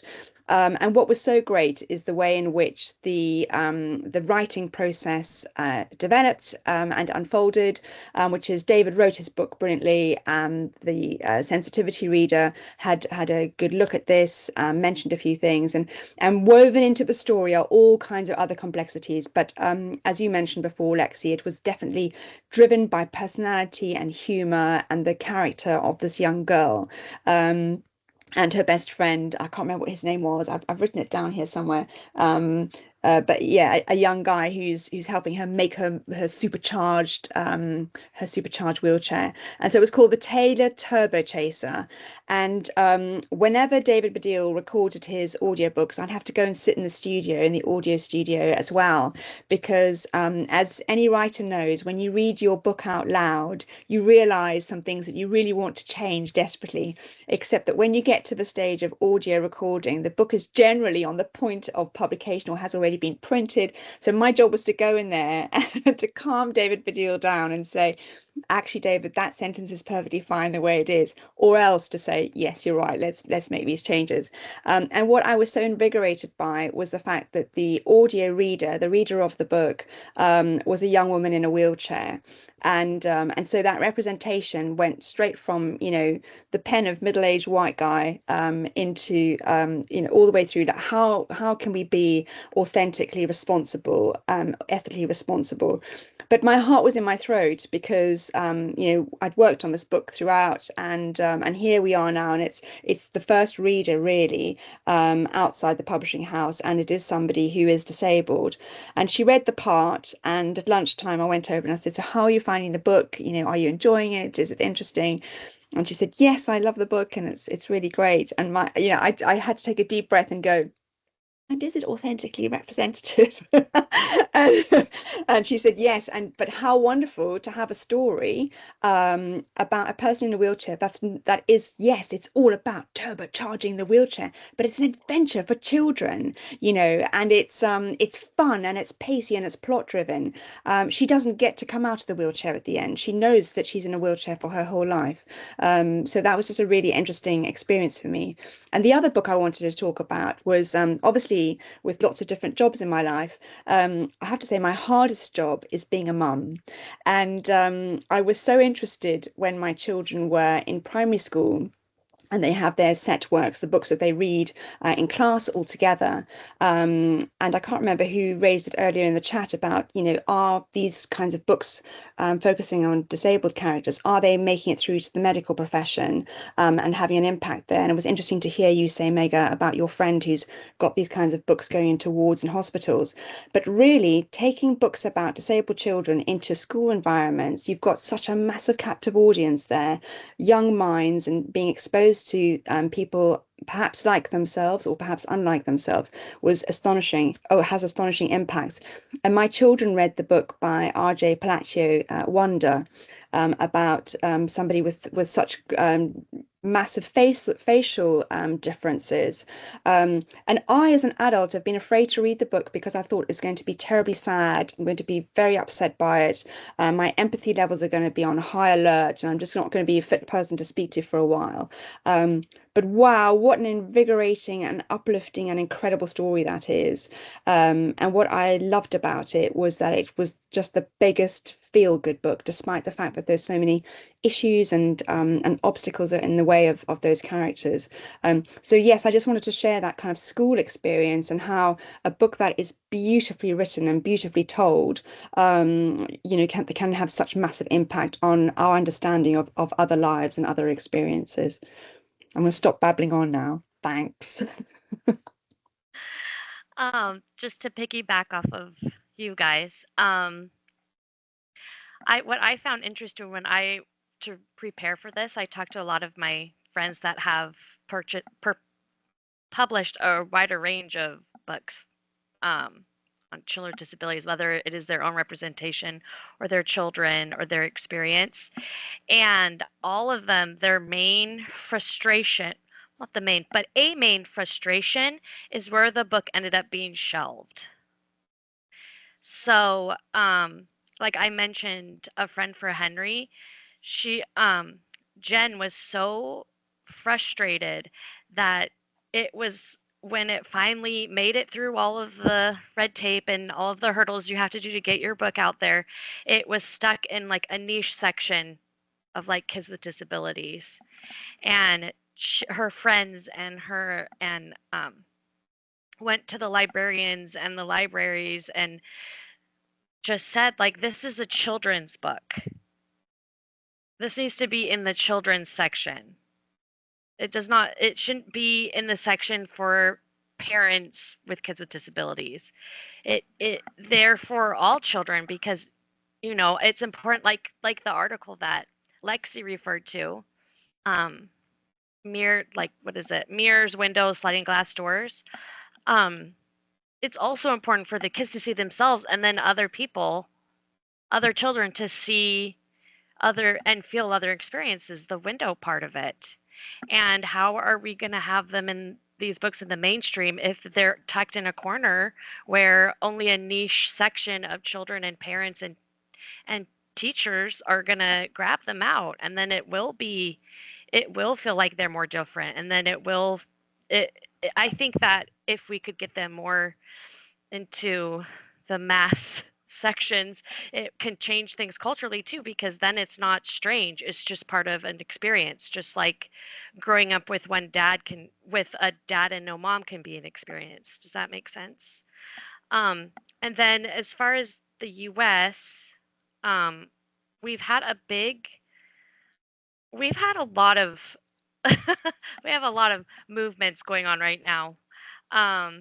But something culturally that I've been noticing is that, I'm sorry, I took a lot of notes, is that the people with disabilities want to be seen more as a cultural group instead of a group with just like we're in wheelchairs or we're blind. They want to be seen as their own culture, because if you think about it, that makes perfect sense, because they have their own communities, they have their own struggles, they have their own inside jokes and etc. So it's important that they can be seen like that as well. And I think that's really cool because it can start nourishing an important community. And then Lexi, you did ask about politics. Do you want to get into that now or later or never?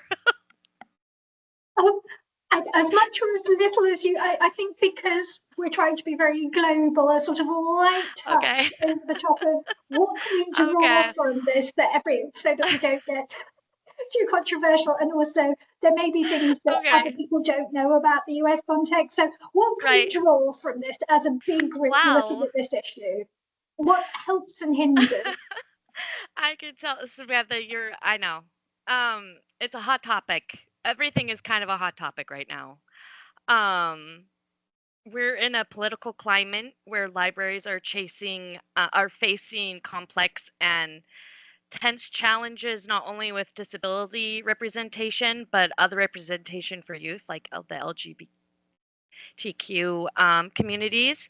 And so they're all issues that are deeply tied to the current battles over inclusion, censorship, educational rights. There's been geographically, we are a very big country. And so each state has towns, like it's all so different. We have like our culture inside a culture inside a culture. I'm right now in Florida. But I grew up in Anchorage, Alaska. And so like two very different places, two very different cultures, two very different outlooks on things. So when you have a big country with a whole bunch of opinions coming together, it's hard to navigate that. So there are towns and places that are having a lot of problems with book censorship. And I've even had some of my author friends turned away for their author visits because of what their book is about, which is horrifying. So that has been happening over here. But I do have to say, on the flip side, it is not all, as you say, a dumpster fire. There are a lot of good things that are happening too. Whenever there's any sort of push, like everybody pushes way harder back. So like I said, even despite all of this, the representation, like people are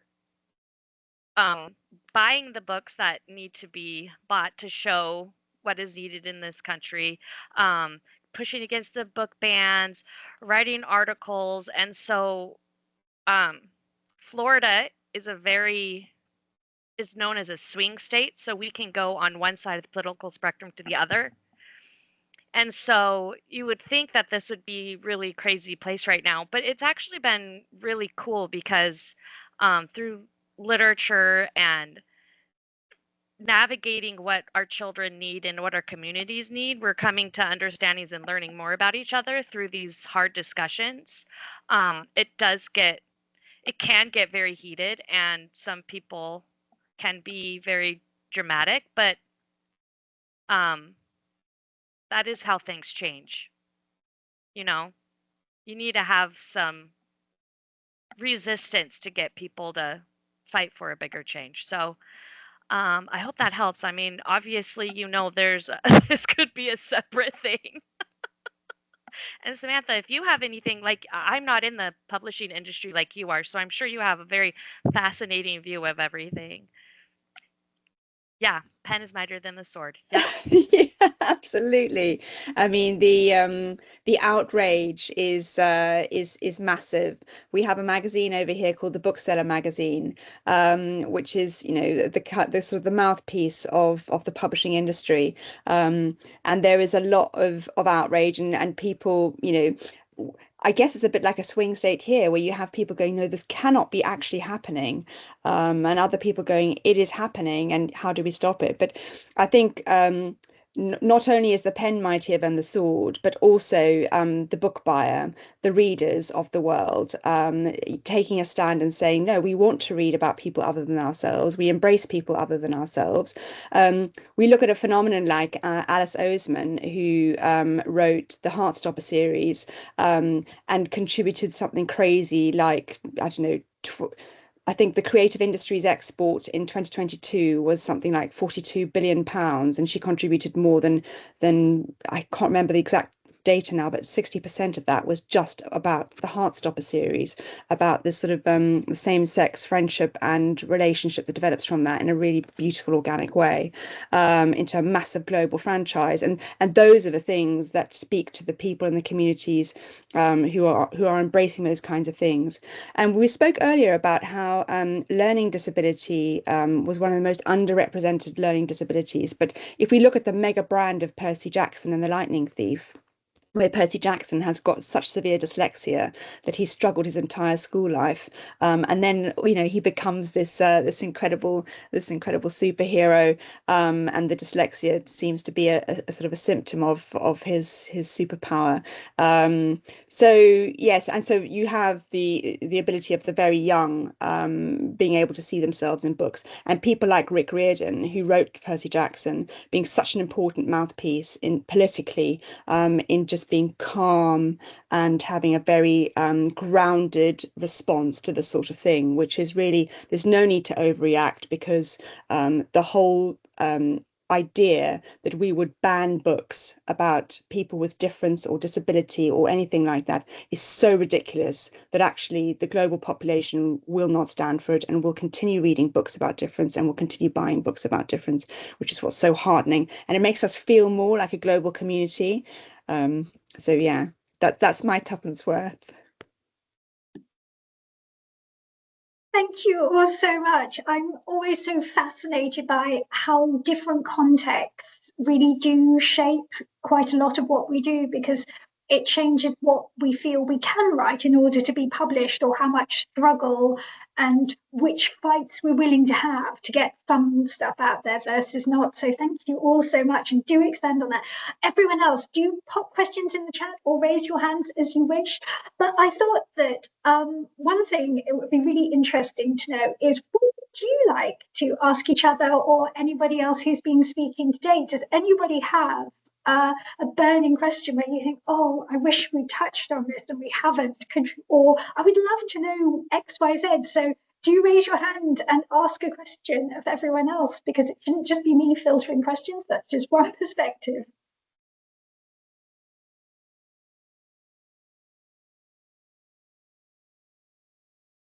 I'm going to raise a point, which would be interesting to hear from everyone else's perspective. Is I have lots of authors coming to me and saying, I want to tell a story about this, but I would not be a representative of that voice, but I want to tell the story. What do you think of it? And so I have that perspective. And then I also have had authors come to me and say, I've pitched this idea to my publisher, and they've said they're not going to do it because I am not this kind of person.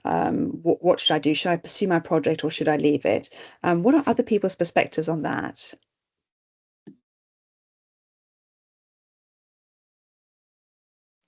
Do you all go ahead? I'll come to Eileen first, but other speakers, obviously Indra and Sam, but also Anushka and Mega and Ingeborg, if you have anything to add here, please do raise the hand icon and we'll go around in circles, but come to Eileen first. Thank you so much. Great question, Sam. The own voice thing is really big here, and it is very tricky. I've had a lot of discussions about this because there are voices that need to be heard, but sometimes you need the skills too.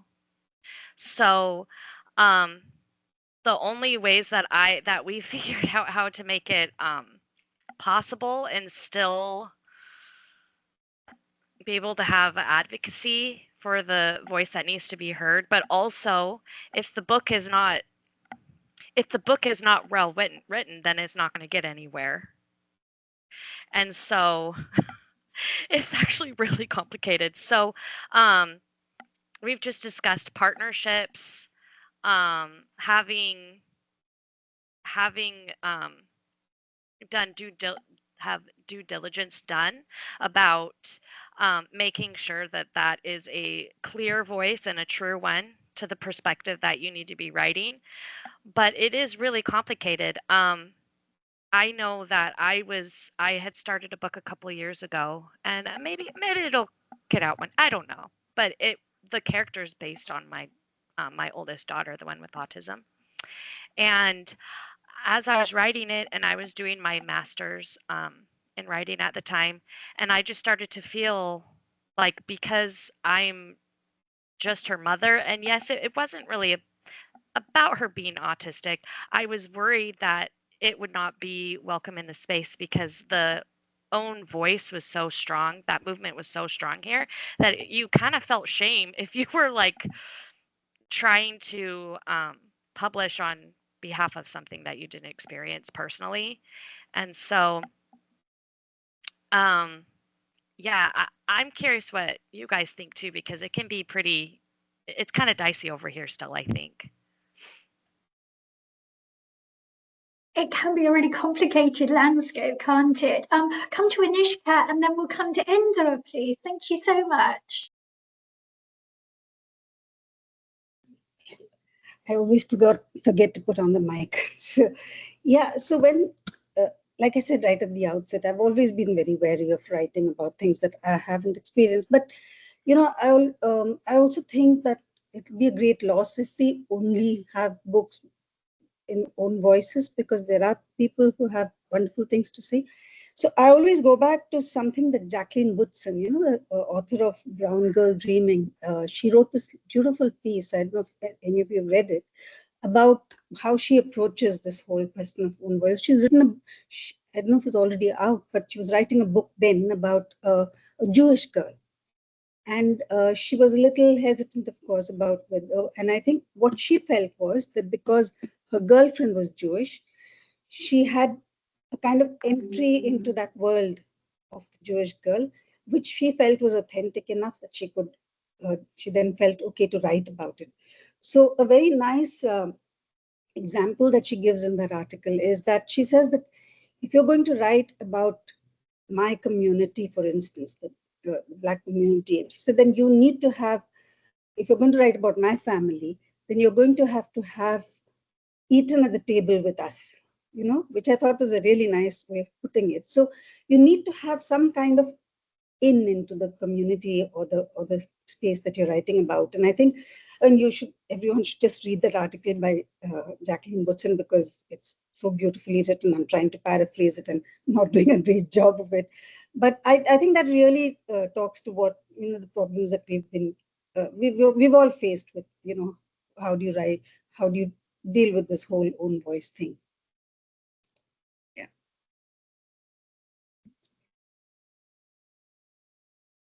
Yes, I think this discussion is very interesting, and actually in Norway it is not as in UK or in US at all, because there's all the kind of the what would be kind of the mainstream opinion is that a good writer could write anything, but still there are some representations that are that for instance a white Norwegian male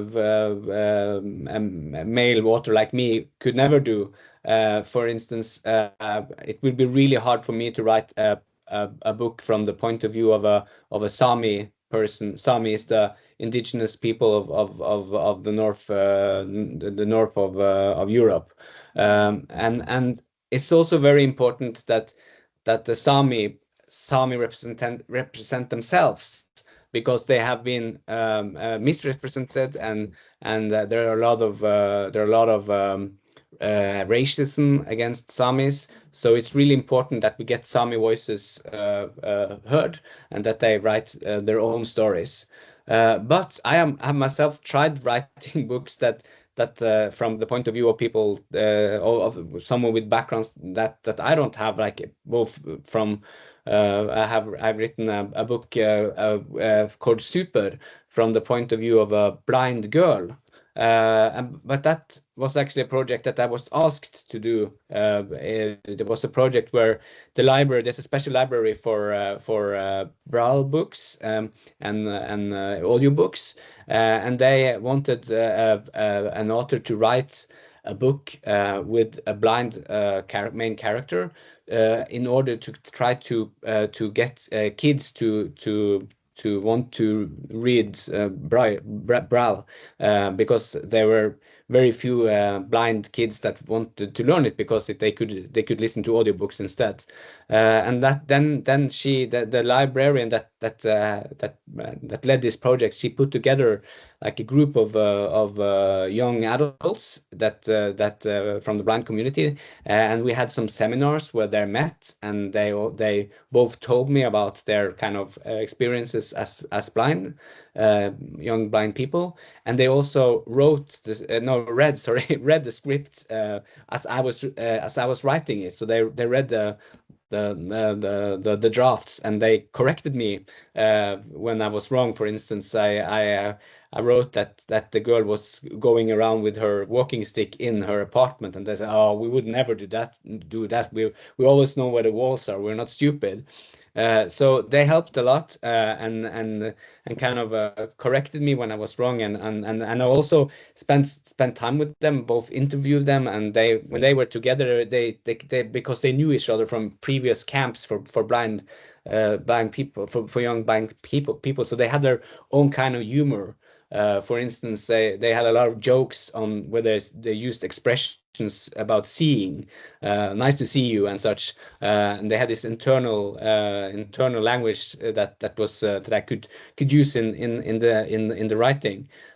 So I think that there is a very nice article from Sadie Smith about representation, where she discusses this issue, and her kind of conclusion is that the writer must just try as good as he or he can, and it is up to the reader to decide whether the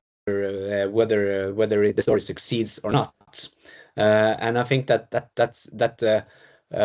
kind of is a very it's a very good way to think of it, and we can try, and sometimes we will fail, of course, because we don't have the right language, we don't have the kind of experience to be able to write it in a way that the reader believes in. But there are many, as has been mentioned earlier, there are some groups that aren't able to talk for themselves. Some aren't able because they don't have a language. Others aren't able because for the time being they don't have the right language, or for instance, we all write about kids and young adults, and we all have been kids or young adults, so we have that experience with us, but still we need to use our fantasy and knowledge of how kids today, how they talk, how they feel, how they use social media, for instance, and we have to really struggle to try to get on the level of the kids today, but we have to do it with respect, and that is also what I think is important when we're trying to represent someone that we don't have that background ourselves. But sorry, I'm talking a lot, but I just have a very short comment regarding your question, Sam, because we have another kind of issue that is similar, because in Norway, there's a lot of celebrities trying to write children's books, and I know it's also it's something done everywhere. But sometimes there is a celebrity with some kind of a background or story that kind of is very good. That background or story is represented in children's literature. For instance, there is a very famous comedian in Norway, Herman Flesvig, which has neurodiversity. He has HD, ADHD, and he co-wrote a book. Or actually, I think it was the other writer who wrote the book, Alan Lu, which is a very famous Norwegian writer. He writes brilliant children's books and brilliant adult books, and he wrote the book based on his story, and it became a big success, a big bestseller in Norway.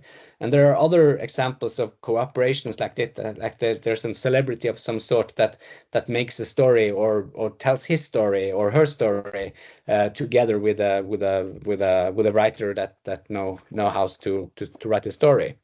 So I would say that I think that's also a good way to do it. But sometimes you must, as a writer, just do the best you can, and then of course use readers that have that kind of background or experience to quality check, and also to do research to be able to tell such a story.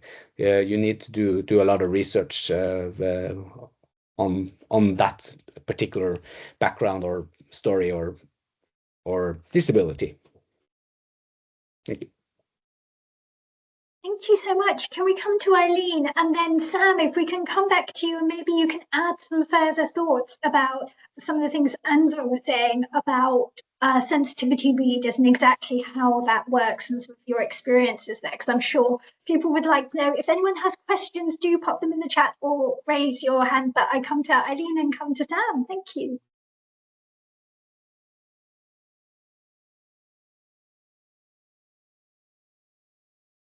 Okay, well, I love talking about things like this, and I got so excited, and it's so early for me that I have forgotten most of what I wanted to say, but I do remember some things. I think that I agree, and I also think that as long as you do your due diligence and you earnestly try to say what's needed to be said in the point of view and do your research, then it's fine. But I was remembering why I was also a little hesitant, because the backlash can be really scary, even if your book is fantastic. My friend, there's a writer named Jasmine Warga. She wrote a book called Other Words from Home. Fantastic writer, like amazing human, but she got so much backlash for writing that book because it was not her personal story. Her father is an immigrant, but she was inspired by like a family that she knew, and she doesn't regret writing it, but it can seem a little scary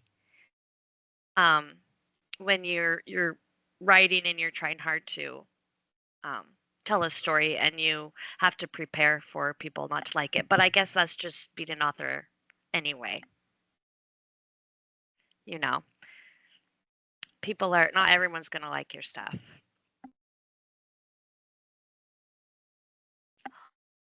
I think that's right, and it is scary putting yourself out there, but it's really heartening to hear about Andre's experience with research and being part of that panel, and hearing Anushka's note about, you know, you have to eat at the same table, which is I think, was it Jacqueline Wilson who mentioned that. I think that's absolutely right, and most publishers, when they overcome their fear of that backlash and that loud hailer moment of someone saying, no, you know, what you've done is wrong, will come to the idea of publishing from own voices, perspectives, and from other perspectives that are relating characters that are not like themselves. That will all even out. I think that we are going through lots of kind of trend publishing and a hypersensitivity to all of these kinds of things, and we will come back around to it. Andre, I love what you were saying about the collaboration angle as well.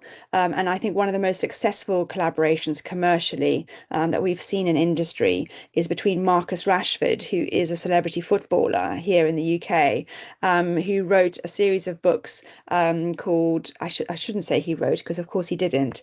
He collaborated with, let me try and remember his name now, Alex Koya, who actually got an honorary doctorate from Bath Spa University, because he's a graduate from Bath Spa University. That collaboration has been so successful because they're both people of colour, they're both passionate about football, except Marcus is obviously playing on the world stage, and Alex is a journalism writing on the world stage journalist. And to see the collaboration between these two guys to bring about the Breakfast Club Adventures, which is really, if we look at it, just a mid-list title about a bunch of kids who are at school solving mysteries. Your good old-fashioned wholesome friendship trope with a good mystery plot-driven element to it, and children who are in inner city schools in London, so where the diversity is completely authentic and beautifully told with really good dialogue and good voices. Seeing that kind of collaboration, what that can do for children, because of course I think the cliche is true, is that it's hard to get boy readers and grip them and get them up into adult men reading books for pleasure.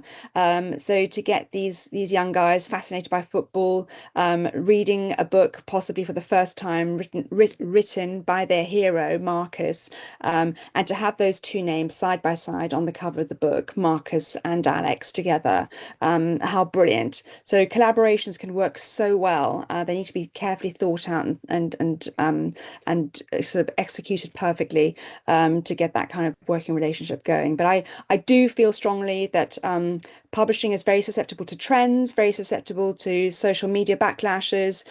Publishers are not the bravest of people, but ultimately the commercial coin does speak to the publisher. We have to make sure our stories are great, that we're reaching readers who want to read them, who want to buy our books, who want to discover different lives other than ourselves. So yeah, that's the flag I'm waving. Thank you. There's so many interesting and nuanced and difficult, but also important challenges in all of this. And I certainly think that at the end of the day, it's, as we've all said, it's about doing it well, but we all have to do it. We can't only write inside your lane. You would create a book that is not a good book and does not represent anything in the world. So I think it's just about thinking about what stories can I write well, whether it's from the inside or from really doing my research, and making sure that the way you're contouring that in your technique has an ethical perspective. So in one thing I'm working on at the moment, I do have a character who is legally blind. She has very minimal sight, but she has some. And I've drawn on my experience of growing up very closely with my cousins, one of whom is blind. And it doesn't mean I know what that feels like. It does mean that I have some experience to add to my research and somebody I can talk to in depth about one experience while listening to other voices, because obviously we've also heard it's not the whole story. We've had some lovely suggestions in the chat. So Sam was mentioning also the importance of metadata, which I'd never thought of, but an interesting way of getting books to the fore. And we've had all sorts of wonderful comments. And Kirsty was saying, it depends on what the author in the book is trying to say. And then is this the right person to say it? And is it going to be positive and add to the experiences? Yes, and Eileen adding, looking through another perspective nurtures empathy. And we've got a comment from Abby. I hope it's okay to read this out. It's a really interesting comment. A disabled person may not have the tools of being a good author to bring out his or her story, and a collaboration might be a best way to tell that story. I think that Mel's perspective in this current collaboration with a co-author who is an author, hasn't been published yet, who has Down syndrome herself, that would hopefully be a really good example. They seem to be very happily writing together. We should look at this as similar to casting a disabled person in a movie. Can they do it justice if they're not an actor, and how do you balance different skills and experiences and what everyone can bring to the table? Oh, and Sifa suggested an amazing anthology, Growing Up, by disabled authors writing for children. Lovely, so many book recommendations. We're starting to get to the time when we might have to close. So I just wondered if we could come round our speakers. We'll start with our panel, and then Anushka, Ingeborg, Mega. If you want to say anything, do raise your hand icon and we'll come to you afterwards. Are there any closing things you'd just like to say before we end our presentation and our conference? Thank you. Oh, sorry, I should give an order because we don't know what we're doing. I'll come to Enzo, to Eileen and to Sam, and then Ingeborg, Anushka, Mega, do raise your hands. And if you want to say something, I'll come to you as well. Thank you.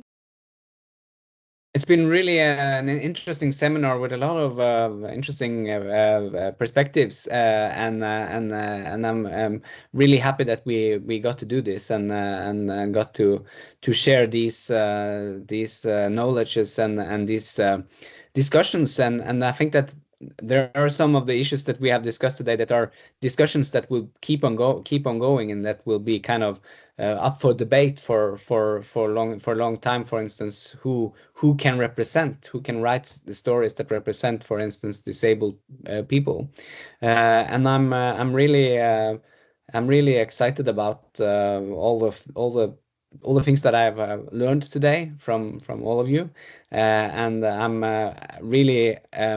I was really encouraged to hear, Eileen, that there are a lot of positive things happening as well in the US, because we are very concerned about the situation in US when it comes to free speech. Jan Grue, that I mentioned, is actually now a visiting fellow in Berkeley, and when Trump was starting, he and his wife, which is also a writer, they were podcasting about what was happening, but then they just had to stop because they were afraid, I guess, that they could be thrown out if they were reporting from what was happening with the universities in the US. So I'm really happy to hear that there are also some strong empowerment against the situation, the current situation, and I really hope that you manage to keep up the good work and fight back, because it's really important for US and for all of the world. I think that free speech is secured in the US. Thank you. Yeah, this has been wonderful. Thank you. It's been really invigorating for me to see that even in our little parts of the world, we have so much in common, and even with our own difficulties and cultural differences, we are fighting a lot of the same battles. There is, I know, in the media, it does feel like everything is just a mess over here, but there is a lot of really good, peaceful things. Most people are just happy and love each other and love to read. And so we're trying to make our voices louder than the small population that is loud and obnoxious on the other direction.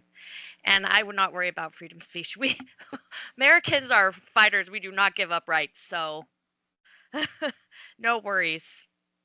But this has been wonderful. Thank you. And if all you writers out there, don't just be encouraged that just put what your heart desires on the page and it will find a place on the shelf.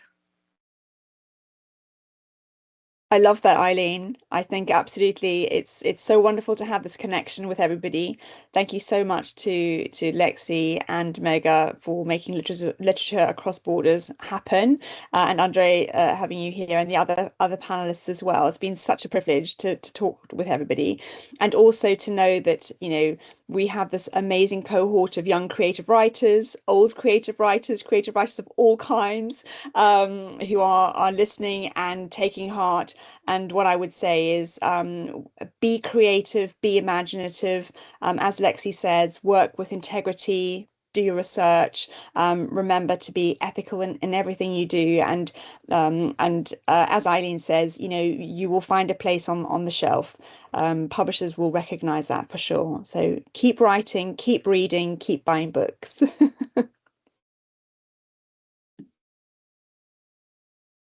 Thank you all so much. I can only echo much of that. I think that at the end of the day, there are no absolute right and wrong answers. It's much more shades of grey. I mean, you know, don't write any harmful, nasty cliches or things. That's probably a no-no. Don't fail to do your research. But in a lot of this, it's not clear cut. So I think if you've really thought through, this is what I'm doing and I can stand by it, that's the best any of us can do. And growth mindset stuff, we only know what we know now, but try your best to know as much as you can now. And then that's, you know, that's okay. We're only human, we'll sometimes fail, but if we're trying to move in a good direction, that's always good. So hopefully today has contributed to that. So, you know, think all of the big questions, how am I doing my research, but also think some of the technical questions. What are you writing from the first person? And can you ventriloquize? What are you writing from the third person? All of those choices, and they may seem just grammatical, actually, this is the substance of it. From the conceptualization and where are you going to stand on this and how are you going to do it, right down to the what are you delivering on the page. If you care about all of it as much as you can, that will only make you a better writer, and it will enrich all of this. So thank you all so much for being here. Thank you for all the lovely comments. Do in a minute unmute if you like and give your applause or do the emoticon for that. But I just want to say thank you to everyone. Thank you so much to Indra for co-hosting this with me. And thank you so much to my wonderful Literature Cross Borders co-founder Mega, because this ties into all of our work there. So the last thing I just wanted to say, because I think it's a really nice, hopeful note to end on, is one of the other reasons that Eileen is joining us, apart from just being a brilliant speaker, is she is part of the pilot of Literature Across Borders, the school's shadowing program. So it's a way for us not just to be university to university, making books and conversations about them travel, we're actually talking to and with our readers. So if you know schools that want to be part of this, it's still a pilot. We're doing research to know how to do it properly, but we think kids should also have a role in books for them, talking about these books, making them travel and getting to be part of it. So thank you so much. And I think that's it for me. And if anyone wants to add anything, do raise your hand now. And otherwise we will close and you're all welcome to unmute and thank our wonderful speakers. Eileen, come to you. Thank Really you. quick.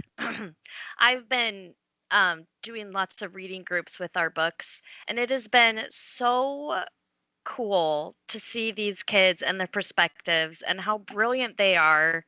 And so that's the other reason why I feel peaceful about our future. Okay, not peaceful, but I feel comforted because the kids are so smart and they are getting all of the necessary messages from the books we put out. And so we just need to make that happen. But that's one of the things that I'm loving about Literature Across Borders, is having these discussions and seeing where their minds are at with all these books we're sharing with them. What a lovely note to end on. Thank you all so much. Thank you from all of us. I think that I will close the recording and then everyone can unmute and say thank you without worrying about it being preserved for posterity. Have a wonderful day and thank you for this great event to all our wonderful speakers and our brilliant audience for all your comments. Thank you so much. Thank you so much. Thank you. Thank you.